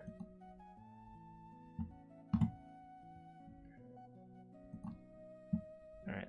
Thank you, DW for Smash for the little tip there. Super appreciated, buddy. Thank you. Yeah, thank you, Venatus, for pointing out that it was before in the Game Boy section. Yeah, so, yeah, but Oracle of Ages and Seasons are coming, and since they only showed off 4 games for Game Boy, maybe coming pretty soon. So that's pretty cool. That's pretty cool. But I think Wind Waker and Twilight Princess are being saved for that Tears of the Kingdom to next big Zelda gap. They're gonna need Zelda content between Tears of the Kingdom and the next big game, which could be 4 to 7 years after Tears of the Kingdom. 4 years would probably be like best case scenario, you know? Ooh, that hurt a little bit. 4 years would be what I feel would be lucky for us, because we've seen this trajectory where they're taking longer each game. They made a direct sequel, and it was still the longest gap between Zeldas ever. So, Right. you know what happens when they don't have a direct sequel? They keep trying to go bigger and better, which I'm okay with, but they gotta do something about those really long gaps. So I wouldn't be surprised. Yeah, you got a good point, man. You got a good point. I feel like it would be a very, because if I remember correctly, they're both 60 frames, right? Or maybe it's just Twilight Princess. That was 60 frames. Neither Wind Waker or Twilight Princess were 60 frames. Skyward Sword HD recently 60 frames per second. Okay. Yeah. Okay. So maybe that's what I was thinking of. But yeah, it and would, also I Link think it would still Between be a Worlds. pretty- I'm not sure about Link Between Worlds. I gotta double check that because I was on a 3DS. But Link's Awakening remake also 60 frames per second. Okay. Well, that might delay it a little bit because I thought they were both already 60, but yeah, man, It's I would. probably not hard for them to get that done though. You don't What was that? It's probably not very hard for them to make it run at 60. Like, I don't think that would require like a massive development effort. I mean, from what we've heard from the rumors, they're already done. So it's just kind of like when they want to bring them. Right. They're just holding back. So I think they're coming. It's just kind of a matter of when. And I think the interesting challenge is that it feels like we're maybe near the end of the Switch's life cycle, but also I don't think we're actually near the end of the Switch's life cycle. I think we're just we're in the second half. And what that means to me is that, you know, even if we get Switch 2 at the end of this year, I still think they're going to support the Switch for like another 2 to 3 years. So we still have years of Switch left, right, where they can be giving us games. And I feel like games like Twilight Princess and Wind Waker are going to be the perfect kind of games to put out on Switch, even when there's a Switch 2 out there. So, while I think there's going to be a lot of cross-gen games, they may also have a lot of games that are easy for Switch to run, like Twilight Princess and Wind Waker HD, and put them out maybe in a combo pack for 60 frames per second. That'll be a really good deal. I think a lot of people I bet that will sell a lot more than Skyward Sword HD. Yeah, but I will say that Skyward Sword is beautiful, man. That HD remake. I don't know if you've had a chance to play through it. I did. I thought it was very pretty. Oh, yeah. It was beautiful. Just that little upgrade in frames was just wow. Yeah, I mean, being in HD, the frame rate, I think those made really nice differences, and the controls. I loved that they gave analog stick controls for the sword. I actually was really fun to play that way. I mean, you know, motion controls are cool, but I definitely wanted like a more traditional setup, and it worked. And we had a free roaming camera too, which was nice. You had to press a button to use it, but I understand. But it worked. I thought it was great. Yeah. But you know, with that said, I think it's now time for us to transition over to our big debate. So we're aiming for about 45 minutes. You know, if we feel like we're done sooner, we'll end it sooner. But let me go ahead and set up the poll now. And I'm not putting a hard timer here. Well, you know what? I'll put a hard timer. I should have put setup on stream, but I'm sorry, I got distracted. So I'm just gonna put it here on my phone, just so I have a reminder. I'm gonna be nice and put 46 minutes. I started it now, so I can have a moment to create the poll here. Okay, which is the better game? I feel like it's gonna be a split again, man. It's gonna be like a really tight race. I'm putting a little note.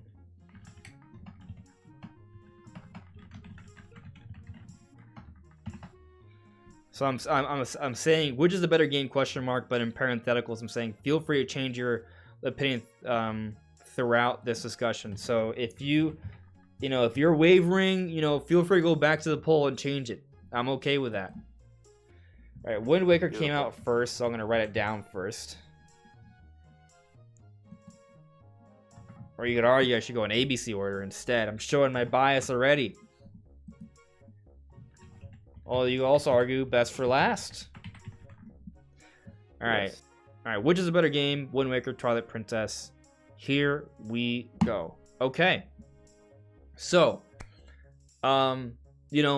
as I said, we both love both games, and I'm not necessarily the side that I pick isn't necessarily my answer, but we're each just picking a side, and we're gonna kind of argue both ways. So, D-Rock, do you want to have an opening statement for Twilight Princess and why it's the better game? Opening statement. I can go first if you want. Whatever works. No, man. No, I'll take a swing at it. All So right. my opening statement. So as you said, and to everybody in the chat, it's extremely hard to pick a side because, quite frankly, these are two games that hold a special place in my heart. So it's really hard to pick. But if I had to pick a side, it would be Twilight Princess. And I have a list of things. But I guess my opening statement is I just want it to be very clear that I love both games. And I just don't want it to feel like, oh, it's this or it's this. I just want it to be kind of like a, like a little friendly discussion more Yeah. than a debate. But Yeah. I guess Yeah. that's my opening statement. I love them For both. the thumbnail, I first put debate in the thumbnail. I was like, ooh, maybe I should change that. So I put versus in the thumbnail. There's still debate in the title, but it's fine. It's fine. All right, so right now I see Twilight Princess winning in the poll, so I gotta have a really good I gotta have a really good opening statement to change the tides here. All right, so guys, please go with an open mind and maybe change your pick, please. And so, all right. I think the Wind Waker is very special for a lot of reasons, but I think the Wind Waker, something it does extremely well is that it's just one of the most replayable Zeldas there are. Like, I've replayed Wind Waker far more than I played Twilight Princess. And you could maybe argue part of that's because Wind Waker HD came out sooner. There's that to consider.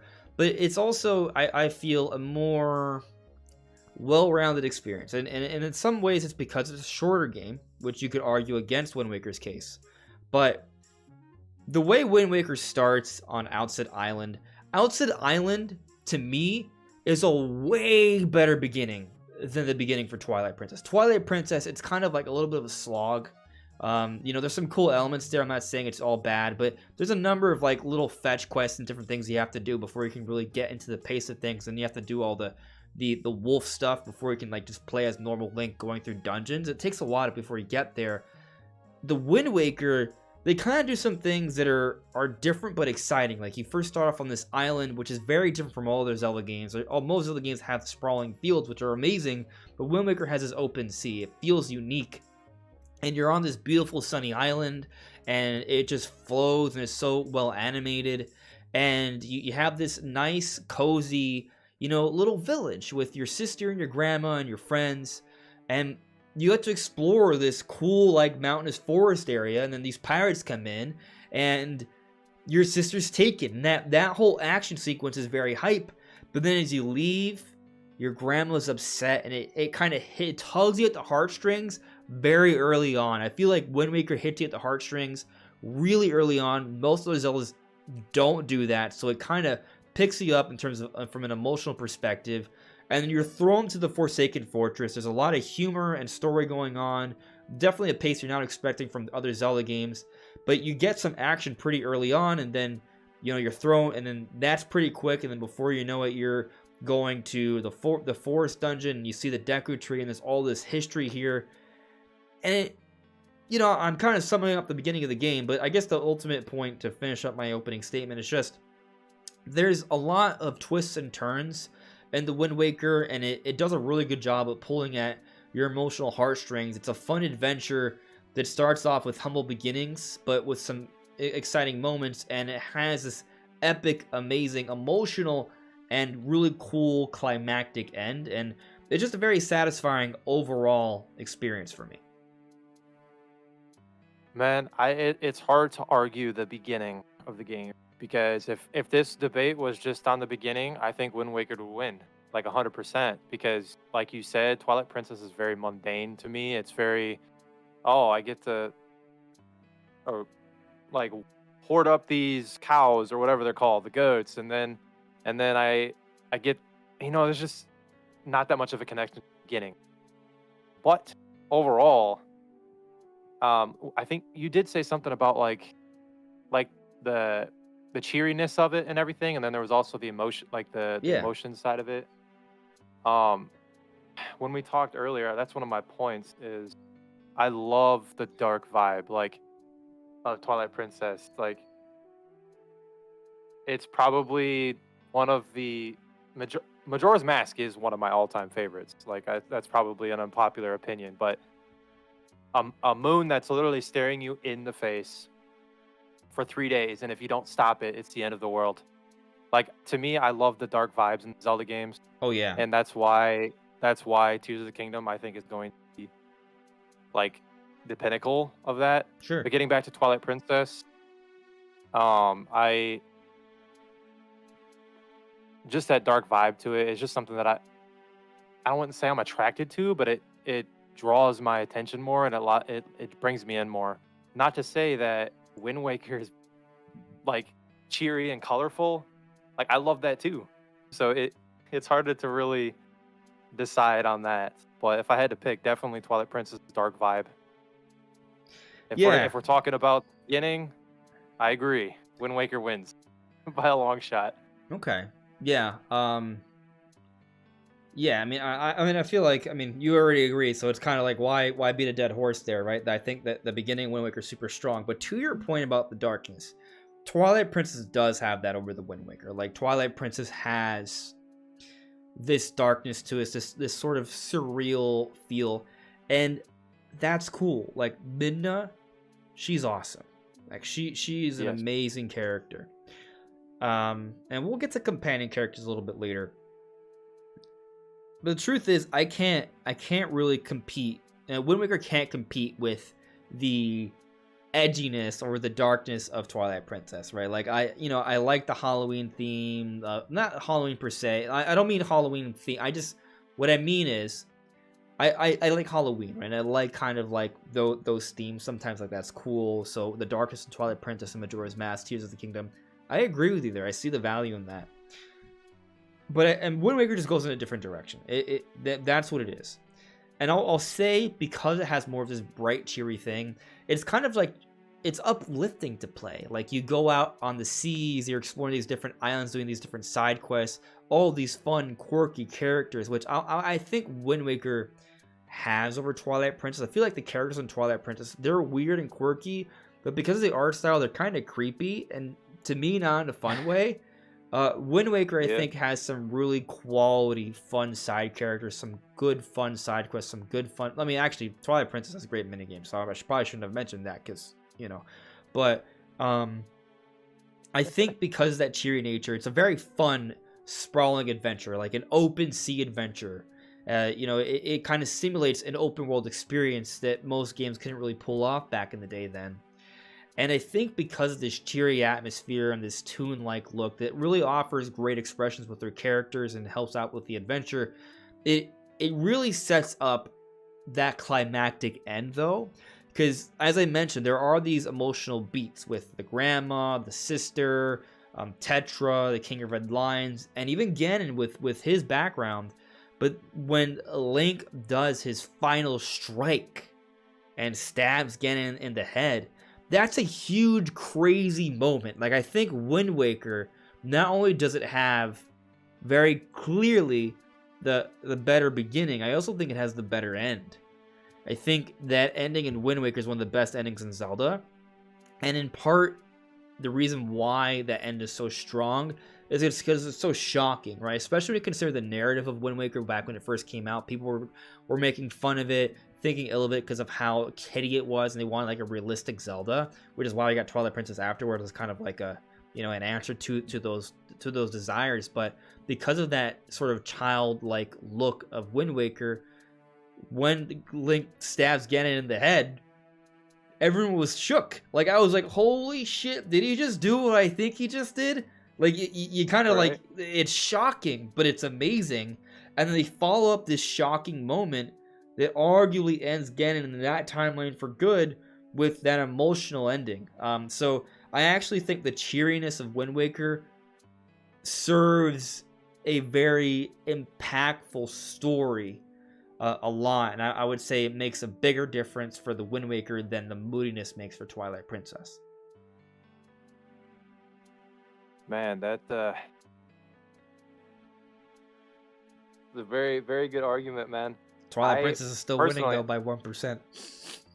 yeah, that the Twilight Princess end to me, I do have a couple notes on the ending of Twilight Princess. Sure. So I am a big music guy. Like I'm a drummer. Mhm. One of the biggest reasons why I fell in love with Zelda is because of the music, right? Yeah. And I listen to it as I'm like writing scripts and working on the YouTube stuff. Yeah.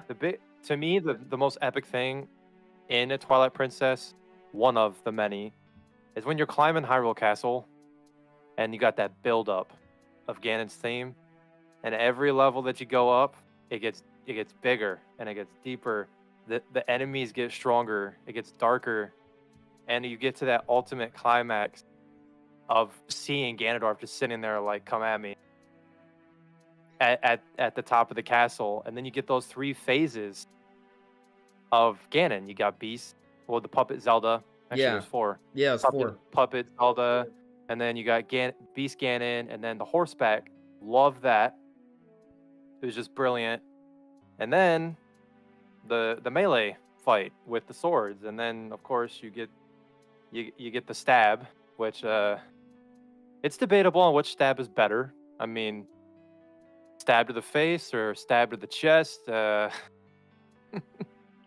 I think overall, I prefer the ending to Twilight Princess. Okay. To your point about Wind Waker, it was a very good ending. I did not, like you said, I did not expect that when I was playing in like 2004, 3 on the GameCube. Like, oh, this kitty little Link is gonna stab Ganon in the face. Like, I did not expect that to happen, and I that's just a memory that I have, and I'm gonna cherish forever. So it's very hard. Like, I'm very curious to see what the poll is gonna be at the end, because it's very hard. Right now, it's divided. pick a Wind game. Waker took it for a moment. Like it went 50. It was 50%, but Wind Waker took it for a moment. Right now, Twilight Princess took the lead again at 51. Like, this is it's very close. This is very split right now, which is pretty amazing. Yeah. So I'm gonna kind of shoot myself in the foot here, but I'm gonna have faith. I'm gonna turn myself around. So I'm gonna read the super chat from Nish Quick Pops real quick. Thank you, Nish Quick Pops, for the super chat. Nish Quick says, a little late, but I have a controversial opinion that Wind Waker is the worst 3D Zelda, mostly because of the dungeons. Well, there has to be a worse 3D Zelda, right? And they're all great. So Yeah. I mean, it's tough. I don't know if I would say Wind Waker has the worst dungeons, but I will say, see, there are things I feel about Twilight Princess that I think you could argue that I shouldn't bring them up because it hurts my argument, but I think Twilight Princess does have the better dungeons. There are some really cool dungeons, and they have some really cool dungeons. The bosses are really cool. And we can get into that. Man, I was kind of expecting myself to kind of turn this around somehow. How do I turn this around? He did say 3D, right? 3D Zelda titles? Yeah. Yeah, man, what do I got here? I think I'm stumped. I shouldn't have read the super chat. I'm stumped. But I mean, the fact of the matter is Wind Waker doesn't have. I think Wind Waker had good dungeons, but I think Twilight Princess has arguably the best dungeons in the series. Yeah. There's nothing that really sticks out like in Wind Waker as far as the dungeons. I mean,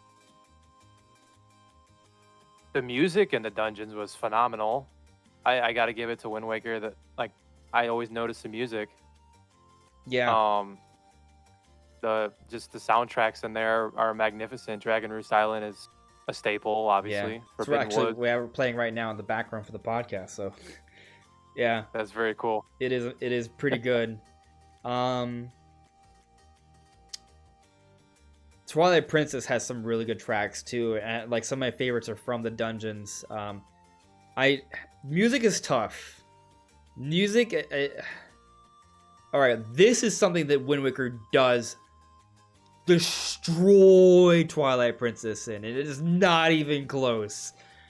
I think Twilight Princess actually kind of ruined this for the Zelda series. Twilight Princess ruined musical instruments for Zelda's moving forward.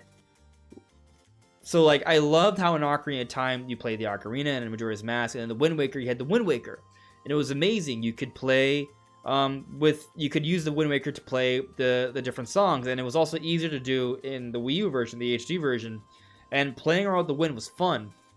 The baton was a cool mechanic, and playing music was just a cool thing. But in Twilight Princess, it was terrible. Like, you could no longer play music whenever you wanted anymore, like in the previous 3D Zeldas. But it was also weird. Like, I liked Wolf Link, but the howling just, I don't want to say it was the worst thing in the world, but I'm not even sure I would call it good. And if it is good, it's definitely not great or even close to how fun it was to play the baton in the Wind Waker or the Ocarina in Ocarina of Time and Majora's Mask. Like, I think that kind of really hurt things. And then after that, they kind of made the music worse in Skyward Sword, where you just played like it was very limited with the harp. And then Breath of the Wild, just like, we're not going to even touch instruments. Like, they just moved away from that altogether. So I think this is more an argument, not saying Wind Waker is amazing in this. It's good. But Twilight Princess is just bad with the musical instruments. Like, the howling is awkward and hard to do. It doesn't even sound good. And you can't, and even if you all want to argue that the howling is fun, you can't do it whenever you want.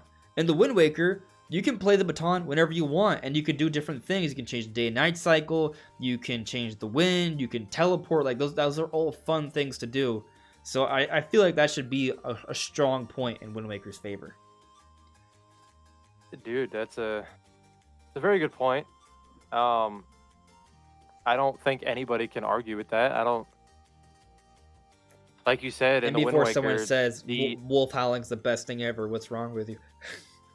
Oh, no one said that, but you know. Okay, but like you said, the Wind Waker is just so instrumental. No pun intended. Oh, that would have been a good pun. Like you said, you use it to turn the night day and day to night, change the direction of the winds. I do like in Twilight Princess the outcome of the howling, like it sets up the hero shade and everything. Yeah, those parts are cool. But it's just could have did it a little different. I'm not gonna lie, that's a pretty good argument there as far as the actual instrument being better in Wind Waker. I mean, like, I think it would have been neat if, like, the howling was just better integrated with the gameplay, and you could kind of do it whenever you want. Even if it was a little annoying to do, it would have. It's fun to just stop and kind of play around, you know. And on that note, I'll say that I think Wind Waker has a better cohesive world. The Wind Waker is one of the first, like, open world Nintendo games. It tries to, I mean, at least create, I mean, yeah, I would say it is an open world. Because it uses the sea as this massive loading zone for islands, right? And as you approach an island, you see it appearing in the background. And it's basically how open world games work. Because, I mean, with an open world, it's basically constantly loading in things as you get closer to them, but it tries to do it in a fairly natural way, right? So Wind Waker, by using the sea, it kind of gave them this way to kind of naturally load in islands, and it was a fun way to do that. It was a unique experience at the time. I mean, actually, it's still pretty unique.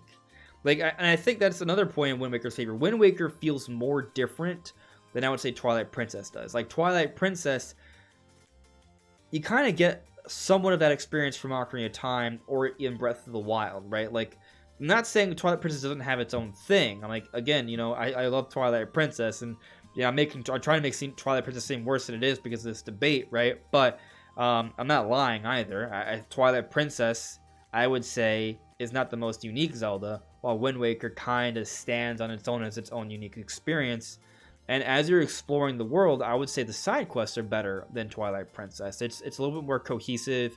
There's all these different islands that you can get different like treasures in, and it's kind of cool to come across an island and see it there. You find the fish, you chart it, you're kind of building up your map over time, getting a better knowledge of this, this massive sea that's a mystery, which is exciting. And you explore this island, and there's a treasure to find there, or there might be a character there with some sort of quest that leads you elsewhere, and that's fun. Twilight Princess has a lot of insects and random caves that just give you rupees. So I just feel like the side quests in Wind Waker have a little bit more personality and kind of connect the world better. Hey, don't downplay the insect collection, all right? That was... I actually 100%ed it in a recent playthrough. I enjoyed it. Yeah. Yeah, but there's no argument there, of course. I agree that Wind Waker is a better side quest part Zelda game. Twilight Princess is just not very strong. Like, it's very, like, you have that center area that kind of connects everything, like Ocarina of Time, and then from there it goes to one section, and then you got Hyrule Castle, or it's very linear, I guess. Sure. For lack of a better word. Sure. So I would say Wind Waker wins that 100%. It's a more fun world to explore. Yeah, and like you said, there's not really, like, you got the bugs, obviously you got the heart pieces, the pole souls. I actually enjoyed the pole soul hunting. I thought that was pretty fun. Yeah, it is cool. Yeah. Drawing a blank on the other side quests, but yeah, man, I think Wind Waker wins that one. Okay, that's honorable of you. For just quick thing, I'll check with the chat. I see a super chat from Brian Doe. Thank you for super chat, buddy. Brian says Skyward Sword without a doubt is 100% the worst. Well, Skyward Sword is not a part of the debate, so at least we can take solace that Twilight Princess and Wind Waker are above them if you're right. Well, that's in a whole other debate. I'll say Skyward Sword has the best told story. But let's come back to let's kind of tackle that story. Unless there's something you want to say because I feel like I just kind of made an argument there. Would you say Twilight Princess is a better story than the Wind Waker overall, or not? So, story-wise, I think it is. I think Twilight Princess is a better overall story. Wind Waker does take you on that the highs and lows. I got to be honest, the first time I played Twilight Princess, I was like, are we finally getting a game with no Ganondorf? Like, that honestly surprised the crap out of me when we found out that Zant wasn't the main antagonist of the game. Yeah. And then just the Zelda being like just involved but not involved, and then Midna's progression throughout the game, just the way that she kind of hid her true intentions. Sure. Maybe didn't hide her true intentions, but they became apparent at the end, like what she had to do in order to stop Ganondorf and Zant and all that.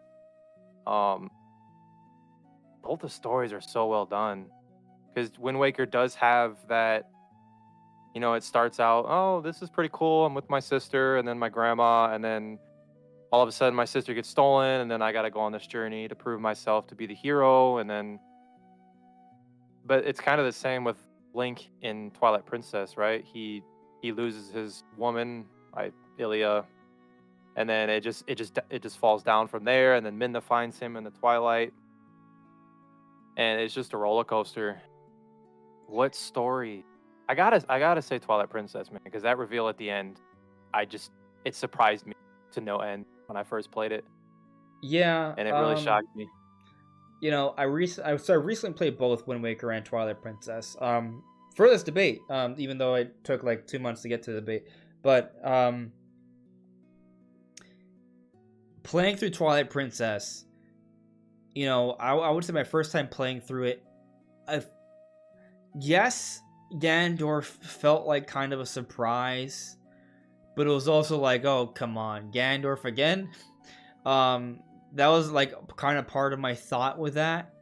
and I almost felt like it wasn't really like, I think surprise is good in the story, but I think there needs to be enough evidence leading up to it. In my first playthrough, I didn't realize that evidence, but playing through it recently, there are hints that there is something beyond Zant. I mean, Zant literally refers to his god, right? Like, so you're like, okay, who's his god, you know? So there are hints. So I would say that the surprise is warranted. Like, it's a good surprise because I think good storytelling is giving clues as to what's to come, having foreshadowing without you knowing what's going to happen. Like, that's the best way to do it. So when I first played Twilight Princess, I didn't realize Ganondorf would be a part of it, and then I missed the signs, but there were signs, there was foreshadowing, and I was still surprised. So I would say that is arguably a mark of a good story, but at the same time, while that may be the case, I don't think they created enough of a relationship between Link and Ganondorf. And I think that's something that kind of takes away from the overall final fight, because it is an epic series of battles at the end. It's super cool, but like, there isn't much of a relationship there, right? And that's kind of one of the reasons why I think Ocarina of Time, I mean, that's a whole other debate, right? But I think Ocarina of Time is arguably one of the best Zelda games, and one of the points I would make for it is that there's this relationship between Link and Ganondorf is built throughout the entire story. There's this up and down, there's this exchange, there's this rivalry, and it really facilitates a really cool final series of battles in Ocarina of Time. Now with the Wind Waker, while it isn't like I would say that the relationship between Link and Ganon is as intertwined as it was in Ocarina of Time, I do think they have some pretty great characterization of Ganon, and like, he's the threat. They tell you he's a threat from early on, you understand he's a threat, and he's built up. And there's a bit, I think they do a great job of making him feel like a menacing, threatening power. So I think it kind of adds to the overall story experience, I would say. And I'll even go as far as saying that I think the characterization of Ganondorf in the Wind Waker surpasses Ganondorf in Twilight Princess. Like, Ganondorf in Twilight Princess, alright, here I am, I'm the king, I'm going to rule everything. In the Wind Waker, we get nuance. We learn about his past. Like, we see a character that doesn't even seem all evil. Like, I think at one point he says, don't worry, I'm not going to kill you. Like, he shows like some semblance of mercy and consideration until, the King of Red Lions is like, no, you ain't getting your dreams, bud. Then he goes haywire, but he shows like layers, right? He shows depth, and I think that really adds to the overall experience of the story. Well, I don't know if I could really say the same for Ganondorf in Twilight Princess. While he is surprising, I don't think his character's built up as much. Dude, I can't really argue. Because you're right. Like, it's the pacing for Ganon, while it was Ganondorf in Twilight Princess, while it was very shocking, it's at the end of the game, right? You're like, oh, okay, so Ganon is the guy pulling the strings. He's basically manipulating Zant the whole time. And that scene in Wind Waker, I gotta point that out, when you first go to the Forsaken Fortress and he literally just nods the bird, and the bird like just throws Link. Yeah, it's just like, it's cool. Okay, all right, so yeah, that's Ganon. Okay. Yeah, it's a very epic scene. There's like a mystery about him. He has a sort of an air of mystery, and that's something that kind of feels impactful, in the Wind Waker in terms of the storytelling. Yeah, I see. Yeah, and go on. I do like your point about how he didn't seem totally evil. Like, he's doing it for his people. He needs the power to save his people. So that, very good point, man. That was a good point. Like, yeah. Now, I mean, do you have any points you want to make for Twilight Princess's case? As far as Ganondorf,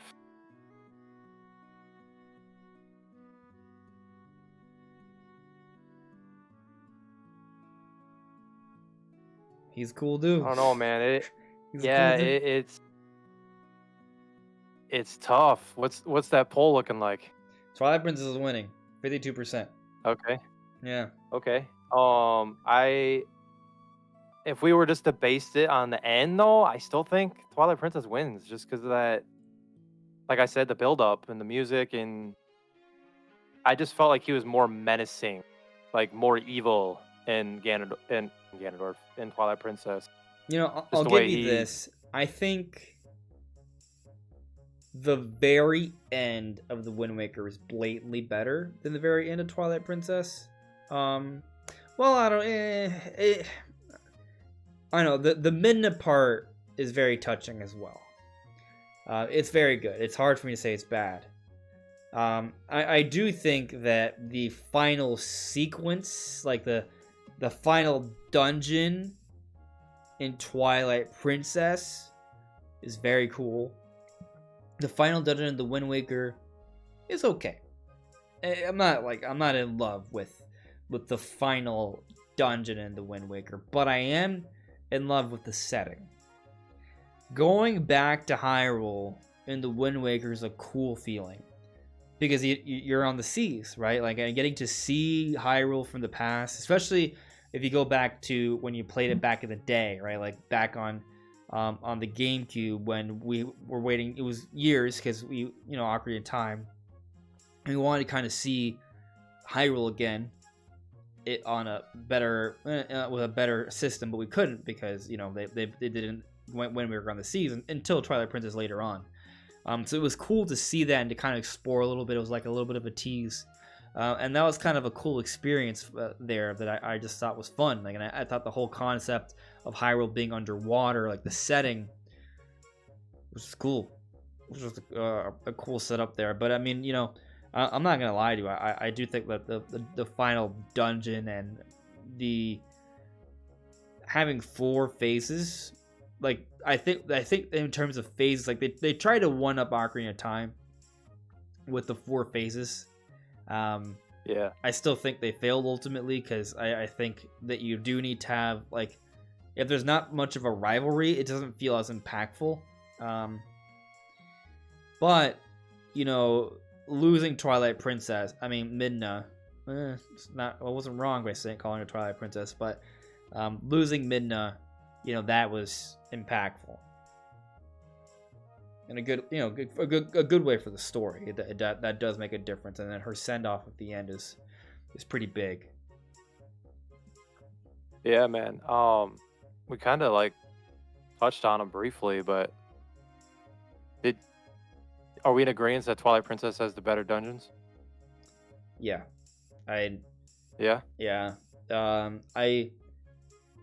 Yeah. Like it's there are just some the sky dungeon with the double claw shot and the dragon, that's epic. The Ice Manor, man, I love that one. Like, there's the dungeons of Twilight Princess, I would say, are better. There's also more of them, so that help. It's more chances to kind of leave more of an impact on you. Like, I don't know. Like, I feel like the dungeons in the Wind Waker, to me, and again, this doesn't help my case. I am currently Wind Waker's winning, so I'm like, why am I arguing? It's like I'm trying to hurt Wind Waker's chance to win here, but like, Wind Waker's dungeons aren't super memorable for me. I'll say that the giant scorpion boss is pretty cool with Valoo. That's like attacking Valoo's tail. That's really cool. Seeing Valoo is really cool. Like that. I'll argue this: Wind Waker has the best dragon. I think Valoo's a cooler dragon than whatever bat thing with black armor he fought in the sky in Twilight Princess. I don't know if that's Argarok. Yeah, Argarok. Thank you. Yeah, I think Valoo's cooler. Well, he definitely had a more of a story involvement for sure. He wasn't a boss. I mean, he was kind of. He used his tail, sort of. Yeah. He was related to a boss fight. Yeah, so I guess there's not really much of a debate there on the dungeons, but No, there's not. I mean, I agree with you. Twilight Princess has better dungeons. what what do you think of the puzzles? Which game has the better puzzles? Well, it's kind of like because most of the puzzles are in the dungeons. I'm inclined to give it to Twilight Princess as well. There are some fun puzzles in the Wind Waker, and especially because some of them are involved with the islands. But I would be lying to you if I said that I thought that the puzzles in Wind Waker are better. I don't think they are. I think Twilight Princess has better puzzles. Again, you know, inside the dungeons, if we're talking about the overworld, I think the overworld in the Wind Waker is much better. And you know, some of the challenges on the islands are really cool. Figuring out how to get onto the pirate ship is really fun. You know, finding the treasure on the Oasis Island, like there are some cool secrets to find on the different islands and the puzzles involved with that. Like I think that's definitely a strong point for the Wind Waker. But otherwise, I just don't find the puzzles in the Wind Waker to be extremely memorable. It's, you know, it's almost like the more I speak ill of Wind Waker, the higher up it goes in the poll. So I should just kind of keep doing this, because it's helping me win just by talking trash for the Wind Waker. The Wind Waker is bad. I hate the Wind Waker. It's just so bad. Link wears green. It's awkward. Come on, go up in our percentage. Yeah. I remember you saying something about Snow Peak Ruins. Yeah. I don't know if you struggle with it, but do you remember the ice cube puzzle in there? Oh my gosh. I literally probably broke 5 controllers trying to figure that out. I think there's a point where I realized that the puzzle I was doing was useless because I already solved the puzzle, and I was like, okay, there wasn't much to this room. Let's just go elsewhere, and that was the secret. Just go elsewhere. So, yeah. I will say there's this one random like you know how like in Twilight Princess there's random caves you can go into and you'll get like rupees or something, or a Poe maybe. There was this one random one that wasn't just like a cave, but it was like an actual like mini ice dungeon with like several different ice cube puzzles. That was really cool. Mm-hmm. I enjoyed that, and I think Wind Waker has more of those kind of things, like those secret chambers. And I would argue that kind of supports Wind Waker a little bit. But D-Rock, I'm gonna be straight with you, buddy. Or the last 5 minutes, Wind Waker for some reason took this violent turn upwards and has at a huge lead of 54%. And we have about 6 minutes left in our debate section. So I'm gonna give you this opportunity to make a big case, a big like, you know, swing to try and push Twilight Princess over the edge here. Hopefully not off a cliff. No pressure, right? Yeah. So no pressure. I guess it just depends on what kind of overall experience you're looking for. I know a lot of my community prefers that dark vibe that Wind Waker doesn't really give you. As far as adventure, I think Wind Waker wins. You get that sense of adventure through Wind Waker. The story is just, to me, Twilight Princess just holds your attention more throughout. Yeah, the beginning is very lackluster, but if you can just get past that beginning stage when the Twilight starts to get introduced and the darker themes that we're not used to, I just think it takes the reins. The bosses, the dungeons, all of that. Just Twilight Princess has some of the best boss designs in the series. I would say, yeah, I think that's fair. I think Twilight Princess has the best boss designs in the series. I think it's hampered by really, really easy combat, but that doesn't really go in Wind Waker's favor either. They're both really easy. But you know, if only the bosses were hard. If the bosses were harder, I probably would have felt a lot better about Twilight Princess. But yeah, it's some epic bosses. Yeah, man. And then I think I'll have a couple notes. That one of the biggest things that I loved, I think we talked about a little bit, is just the hidden skills. And I think there was like, I want to say there was either 5 or 6 of them. And I abused the crap out of Mortal Draw. I don't know about you, but that I always where he missed just it. takes it out of the sheath. Kept missing it. It was cool I though. think it's one of the last ones you get. Oh wait, Mortal Draw. Okay, I thought you meant the killing blow where you kind of do the jump strike onto a body, but the one where you just kind of unsheath, yeah, that one's awesome. Yep. Love it. Yeah, where you gotta be turned around. Yeah. And then he just like, yeah.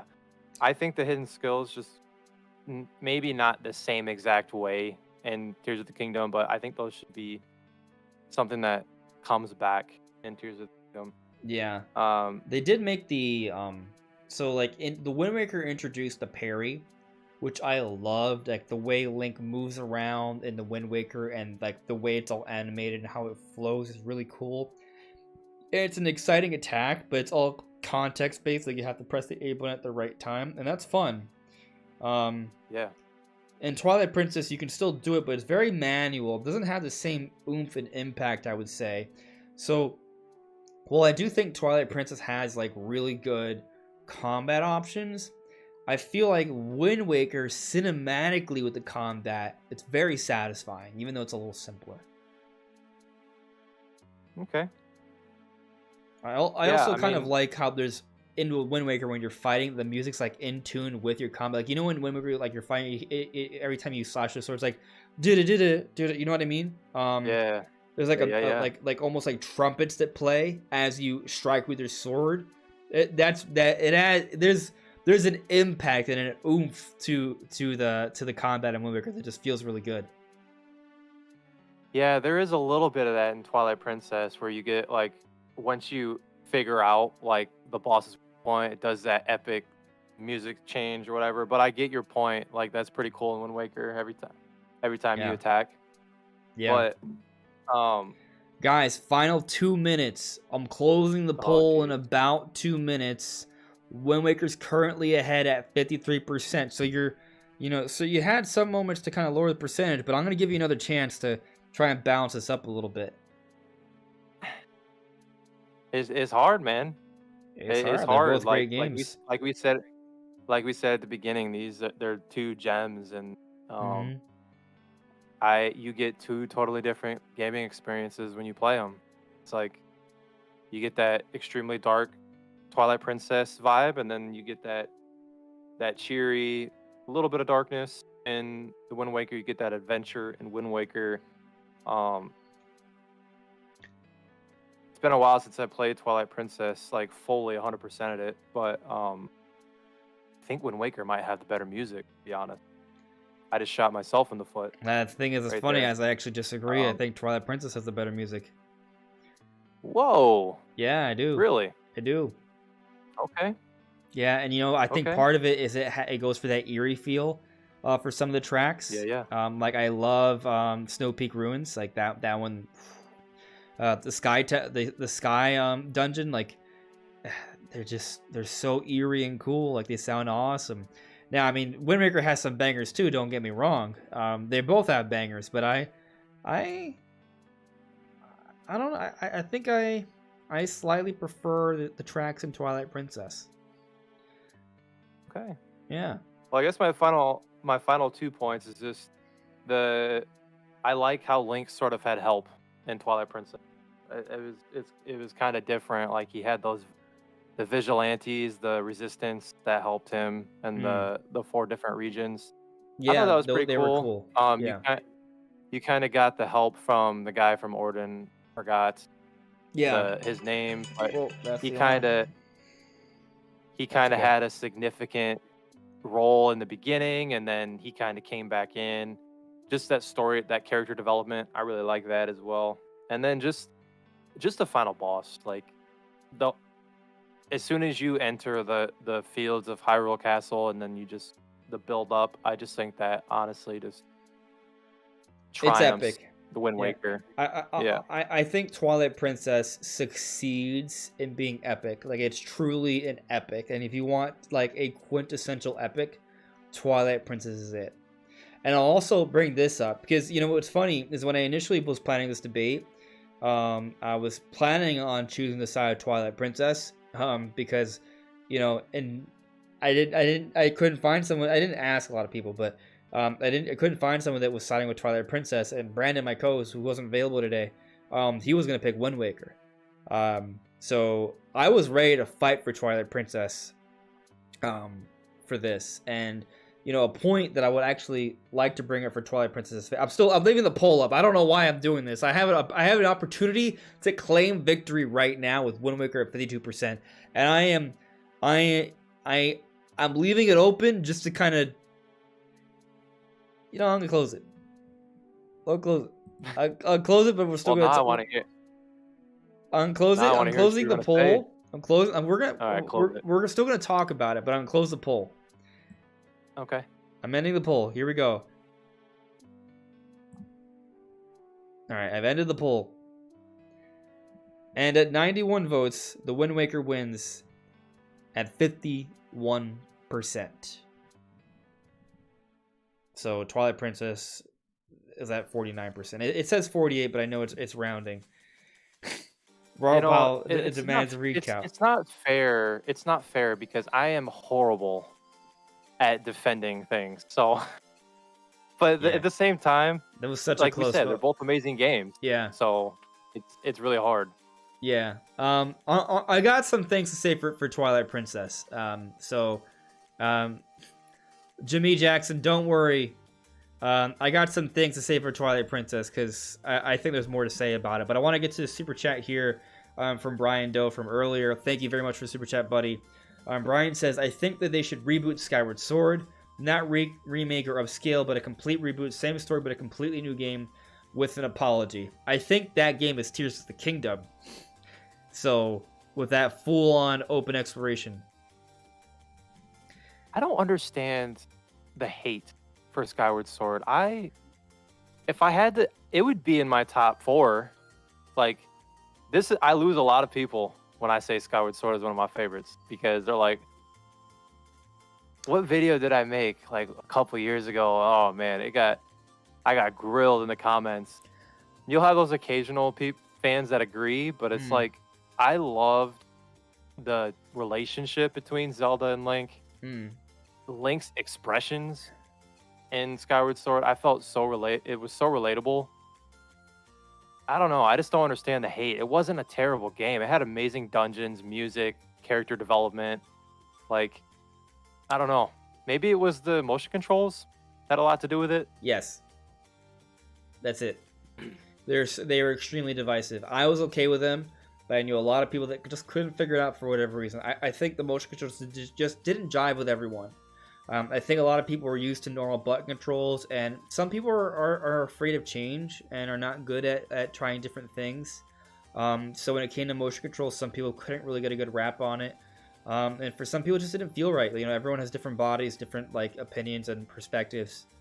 So I think that hurt it. I mean, Skyward Sword did not get good sales compared to Twilight Princess on the same system. There, you could argue they took too long. But yeah. That all said, I don't know where I would rank Skyward Sword. If we're just talking about 3D Zeldas, I might rank it last. I'm not sure. It's tough. Like, because the thing is, every 3D Zelda game I consider to be amongst the greatest games of all time. So, you know, to say it's kind of like saying, oh, this NBA player is a terrible basketball player because he's not as good as LeBron James or Michael Jordan. Well, guess what? He's still in the NBA. He's in the top 0.01%. He makes millions of dollars, and he's way better at basketball than maybe almost everyone he's met in his life. So, like, when we say Skyward Sword or Twilight Princess or the Wind Waker are not as good as other Zeldas, they're still amongst the best games of all time. There's still a Game of the Year kind of game for its respective year when it released. So, you know, they're all good. They're all amazing. They're all amazing. I would say every Zelda game is a masterpiece. Like, that's how I feel.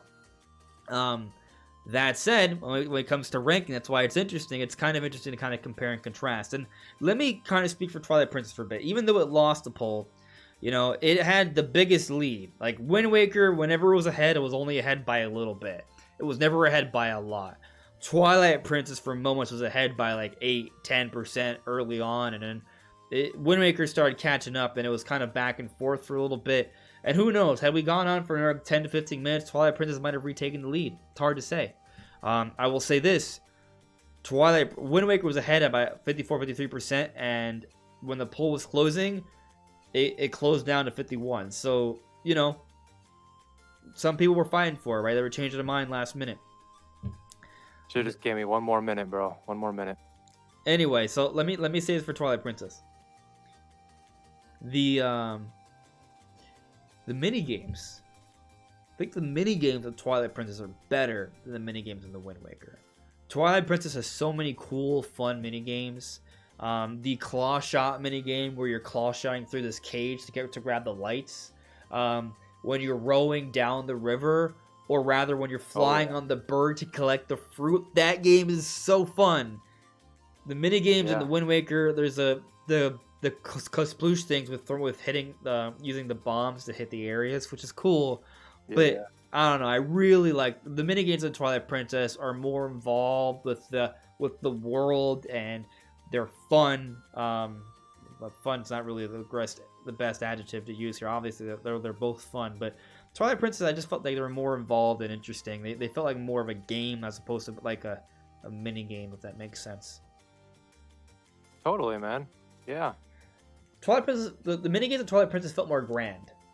Because, like, you know, you're flying through this giant, like, chasm with things falling, these giant fruits. It's like a challenge to fly through, right? Or the claw shot where you're going through, like, that's new, unique gameplay versus the Wind Waker. Okay, aim this thing here. You might hit it, you might not. Oh, pick this spot. It's not quite the same.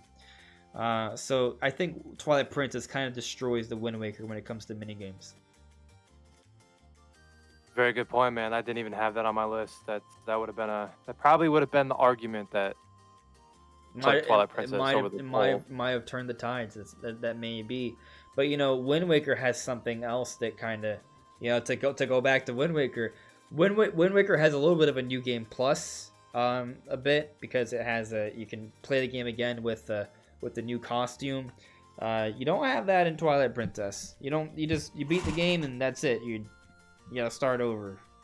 Is there not a hero mode for in the Twilight Princess? In the HD version there is. Okay. And actually, on the note of HD versions, Twilight Princess, when you pick hero mode, you can't change it throughout the game. In Wind Waker, you can go back and forth. Okay. But Twilight Princess does have the Ganon amiibo, the Ganondorf amiibo. You can use that to get the blue hearts if you really want it.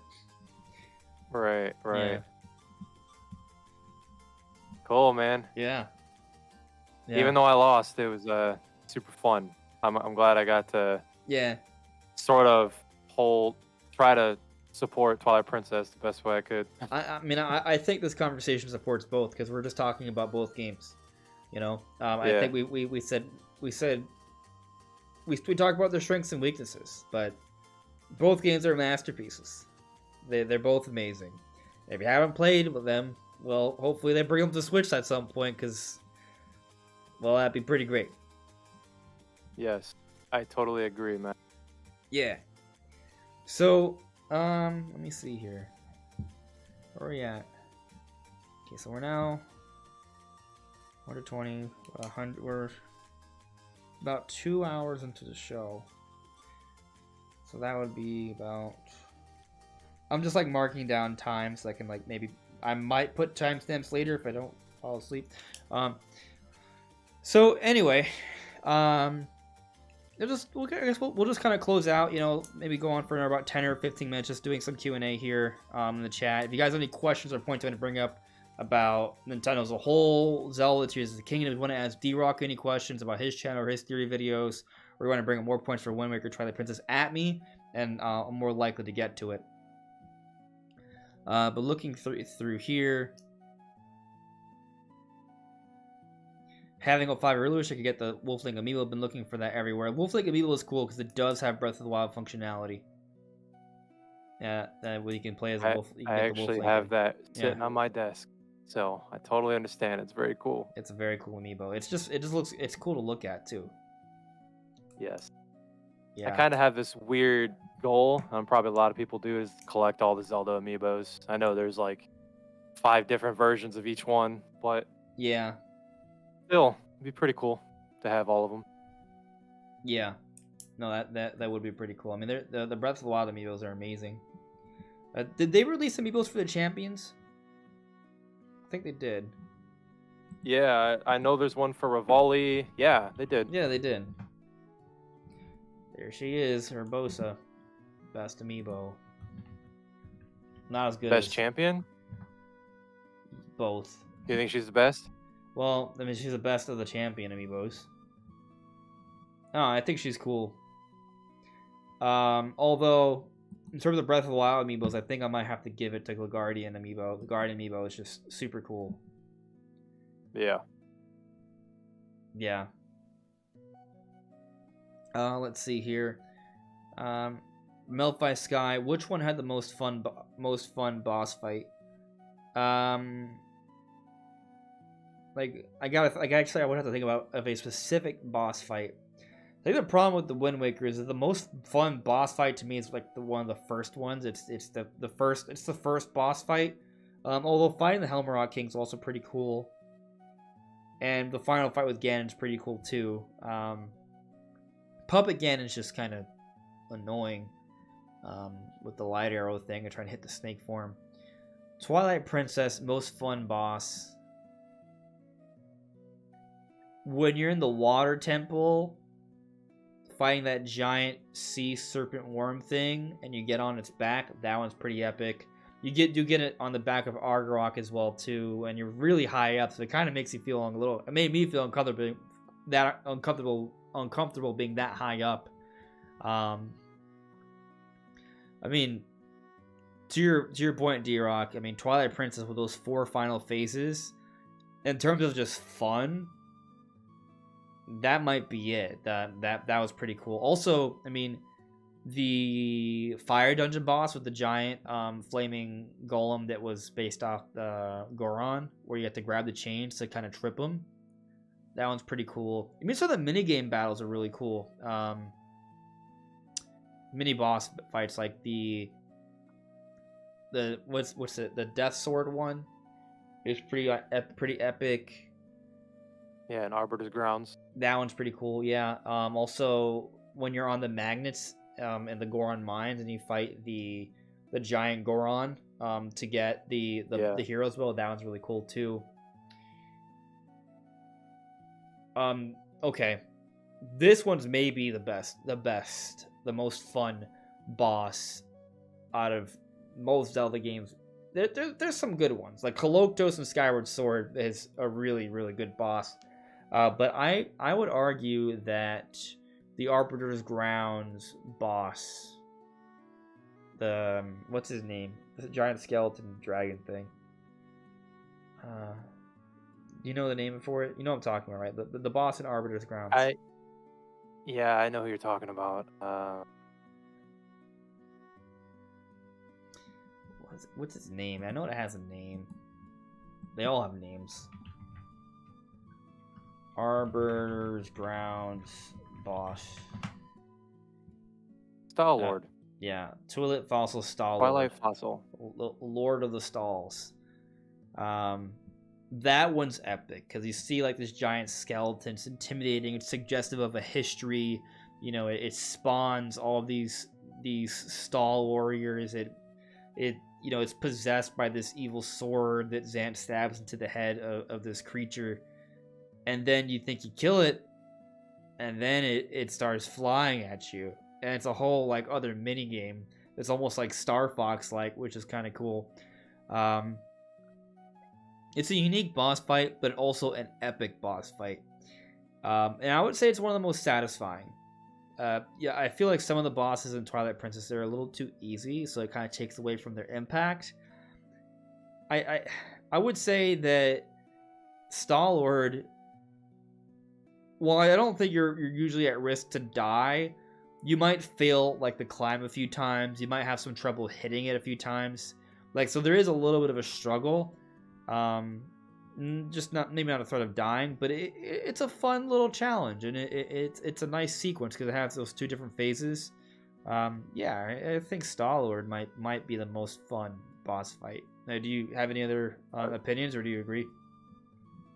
I like you were just saying the Star-Lord, the second phase. I remember falling numerous times because I couldn't get the pattern right, where those spikes are flying around, and then it just completely knocks you off, and you'll start over. So, like you were saying, that one's actually pretty hard if you're not careful. Mm-hmm. I really enjoyed Argarok because I'm a huge Spider-Man fan, and I just felt like Spider-Man the whole fight. Yeah. The claw shots were cool. Yeah. And then the final 4 phases of Ganondorf, like I think that it's just so epic just to build up. Yeah, it is an epic sequence. 4 whole phases. Hopefully, in Tears of the Kingdom, they give Ganondorf 5 phases this time. 5 phases. Let's go. Let's do it. Let's do it. Let's go. Yeah. I see here I got another super chat from Samuel A. Thank you very much for the super chat, Samuel. Samuel says, I think it would be cool if Ganondorf is pushed back to the Blood Moon and he summons phantoms of different final bosses, Demise, Ganon, etc. First off, I love the idea of Ganondorf being pushed to Blood Moon. So, D-Rock, on the channel here, I've had a couple live streams where I've kind of had fun with the idea that we're going to explore maybe the moon in Tears of the Kingdom. Because... Okay. Now, it may seem kind of crazy, and I still think it is a little crazy, but hear me out, okay? When you look at the footage for Tears of the Kingdom, right, you know how you have all these islands that go really high up, far above what we can even see? Even though we're already, like, way higher than what we could ever do in Breath of the Wild, there's still islands higher than we can even see. You know what I'm talking about? Yeah. Yeah. So when I see that, my first question is, how high can you actually go, right? And then I think, okay, well, we don't know what the limit is. At some point, there's got to be a limit, right? But what is that limit? And if we're already that high up in the sky, you know, in real life, the closer the higher up you go into the sky, eventually you're going to kind of start getting past certain layers of the atmosphere. You're not going to see a blue sky anymore. You're going to start to see space. You know what I mean? So how high can you go before it looks like you're in space? Not saying you actually go to space, but you know, maybe it gets very space-like. So there's that consideration. But then also, there's this huge emphasis on the Blood Moon in Tears of the Kingdom. Did you notice that? Yes, sir. So it kind of makes me wonder, you know, maybe the Blood Moon has something to do with Ganon's power, and maybe there's a link there. And no pun intended when I say link, but maybe there's some sort of connection, right? And if Ganondorf is stronger than he ever has before, and Zelda is lacking in the confidence for Link to beat him based off what she said in the trailer, like, how do they stop him this time? Like, they gotta do something different. Maybe they gotta think with their heads, and maybe they gotta stop his source of power. Maybe it's tied to the moon. So, you know, with that in mind, you know, what if there is some sort of battle on the moon? And it may seem crazy, but technically, we had a battle on the moon in Majora's Mask. So, you know, how much of a stretch is it actually? And let me throw this to another... It's not a stretch at all. And here's another layer. So, I don't know how much you paid attention to, like, some of, like, the art or concepts of Breath of the Wild that didn't make it to the final version. But, like, in some of those, like, developer diaries, they show footage of Link getting chased and blasted by a UFO, and they even have concept art of a giant, like, saucer, a flying saucer. So they were playing around with like some UFO alien concepts already, very space-like stuff. And I would even argue the Sheikah technology almost has like a kind of like a Mayan Aztec kind of vibe, which they worship like the stars, the constellations. But there's even like, some speculation that like Egyptians and stuff had like some sort of connection to ancient aliens, right? Like there's some of those crazy theories out there in real life. I'm not saying I believe those in real life, but it's a concept, right? It's fun for a game at least. And although, all right, I'm not gonna talk about aliens. All right, we're gonna talk about aliens in Zelda. I'm not gonna talk about aliens in real life. That's another discussion for another time. But point is, when you think about the UFOs from pre-release concepts, right? You think about how there are some structures with Chica technology that have literal constellations. There is some air of like space and alien-like technology already in Breath of the Wild. So you consider that. You consider that we don't even know how high we go. We consider that there's this emphasis on the Blood Moon that seems to maybe even be the source of the power or some sort of catalyst for Ganon. And we even see this shot in the latest trailer where Link builds a hovercraft. Who knows what else he can build, right? And he's flying towards a moon-like structure in the sky. So could that be foreshadowing? Is it just the round structure in the sky? Maybe that's probably the most likely thing. But when you kind of consider all of these elements, is it so crazy to think that maybe there'll be some sort of final battle on the moon with Ganondorf? Actually, final point here to support this idea. Are we really going to fight Ganondorf in Hyrule Castle again? Like we already explored Hyrule Castle in Breath of the Wild. Like wouldn't it be kind of weird to go to the exact same area and fight him the same way? Like they got to do something different. Either they blow up the castle goes to space, or the castle's not even really that important for like the final stage. Like I think they got to end it a little bit more interestingly, you know what I mean? Yeah, totally. Maybe the castle's in the air floating and it gets destroyed and you're just fighting on that floating island. Like that's the end fight right there in the sky or something like that. Or to your point, on the moon. Possible. Yeah, like I don't know. So it's kind of a cool idea, right? So like going back to Samuel Lee's comment, like what if Ganondorf can summon different final bosses? That would be interesting. But I also feel like it might be better just to like summon. I'm okay with summoning things, but I'd rather him summon not like Demise or like previous final bosses of himself, because there's some similarities there. But what if he just brings back like enemies from the past? Like what if we see Volvagia again, right? Or what if we see Star-Lord again? That would be cool. I would prefer to see some final bosses, not final bosses, but just epic bosses from previous Zeldas revived at through his powers and magic, and like that would be fun to see. I mean, it's actually not even really a stretch from the story. Like every single Zelda pretty much has like Ganon like resurrecting some sort of ancient creature. We just never seen it before from previous Zeldas. But what if he resurrects ancient creatures that we have seen before in Zeldas and we fight them? But they're remixed to make them new. I'd be down for that. For sure, man. Yeah. But yeah. Looking here. Let's see. Netweed09. Tears is already having quite a shout out though, with massive humongous Lego man being very angry up there slamming at Link. Are we talking about the Tears of the Kingdom marketing again? Brian Doe. I want to see a boss fight in a dungeon inside of a hurricane we see in Tears of the Kingdom. Have platforms flying around the storm and have an actual flying boss fight. That would be cool.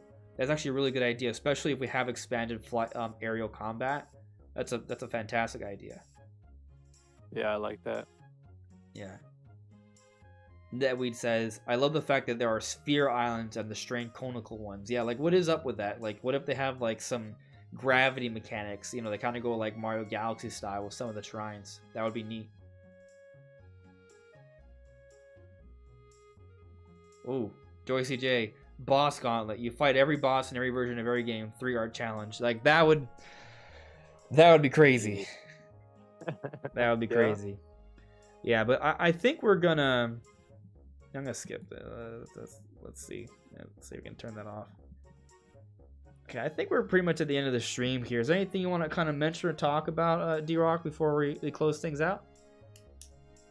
No, man, I really enjoyed this. I hope it's not the last one. Yeah, man. There's plenty of Zelda games. So yeah. I appreciate you uh, inviting me on, and I hope I brought some value to you and your community, man. Yeah, absolutely, dude. It was a really fun conversation. Definitely would love to have you come back on sometime. And if you want to do any collabs on your channel, be excited to do that too.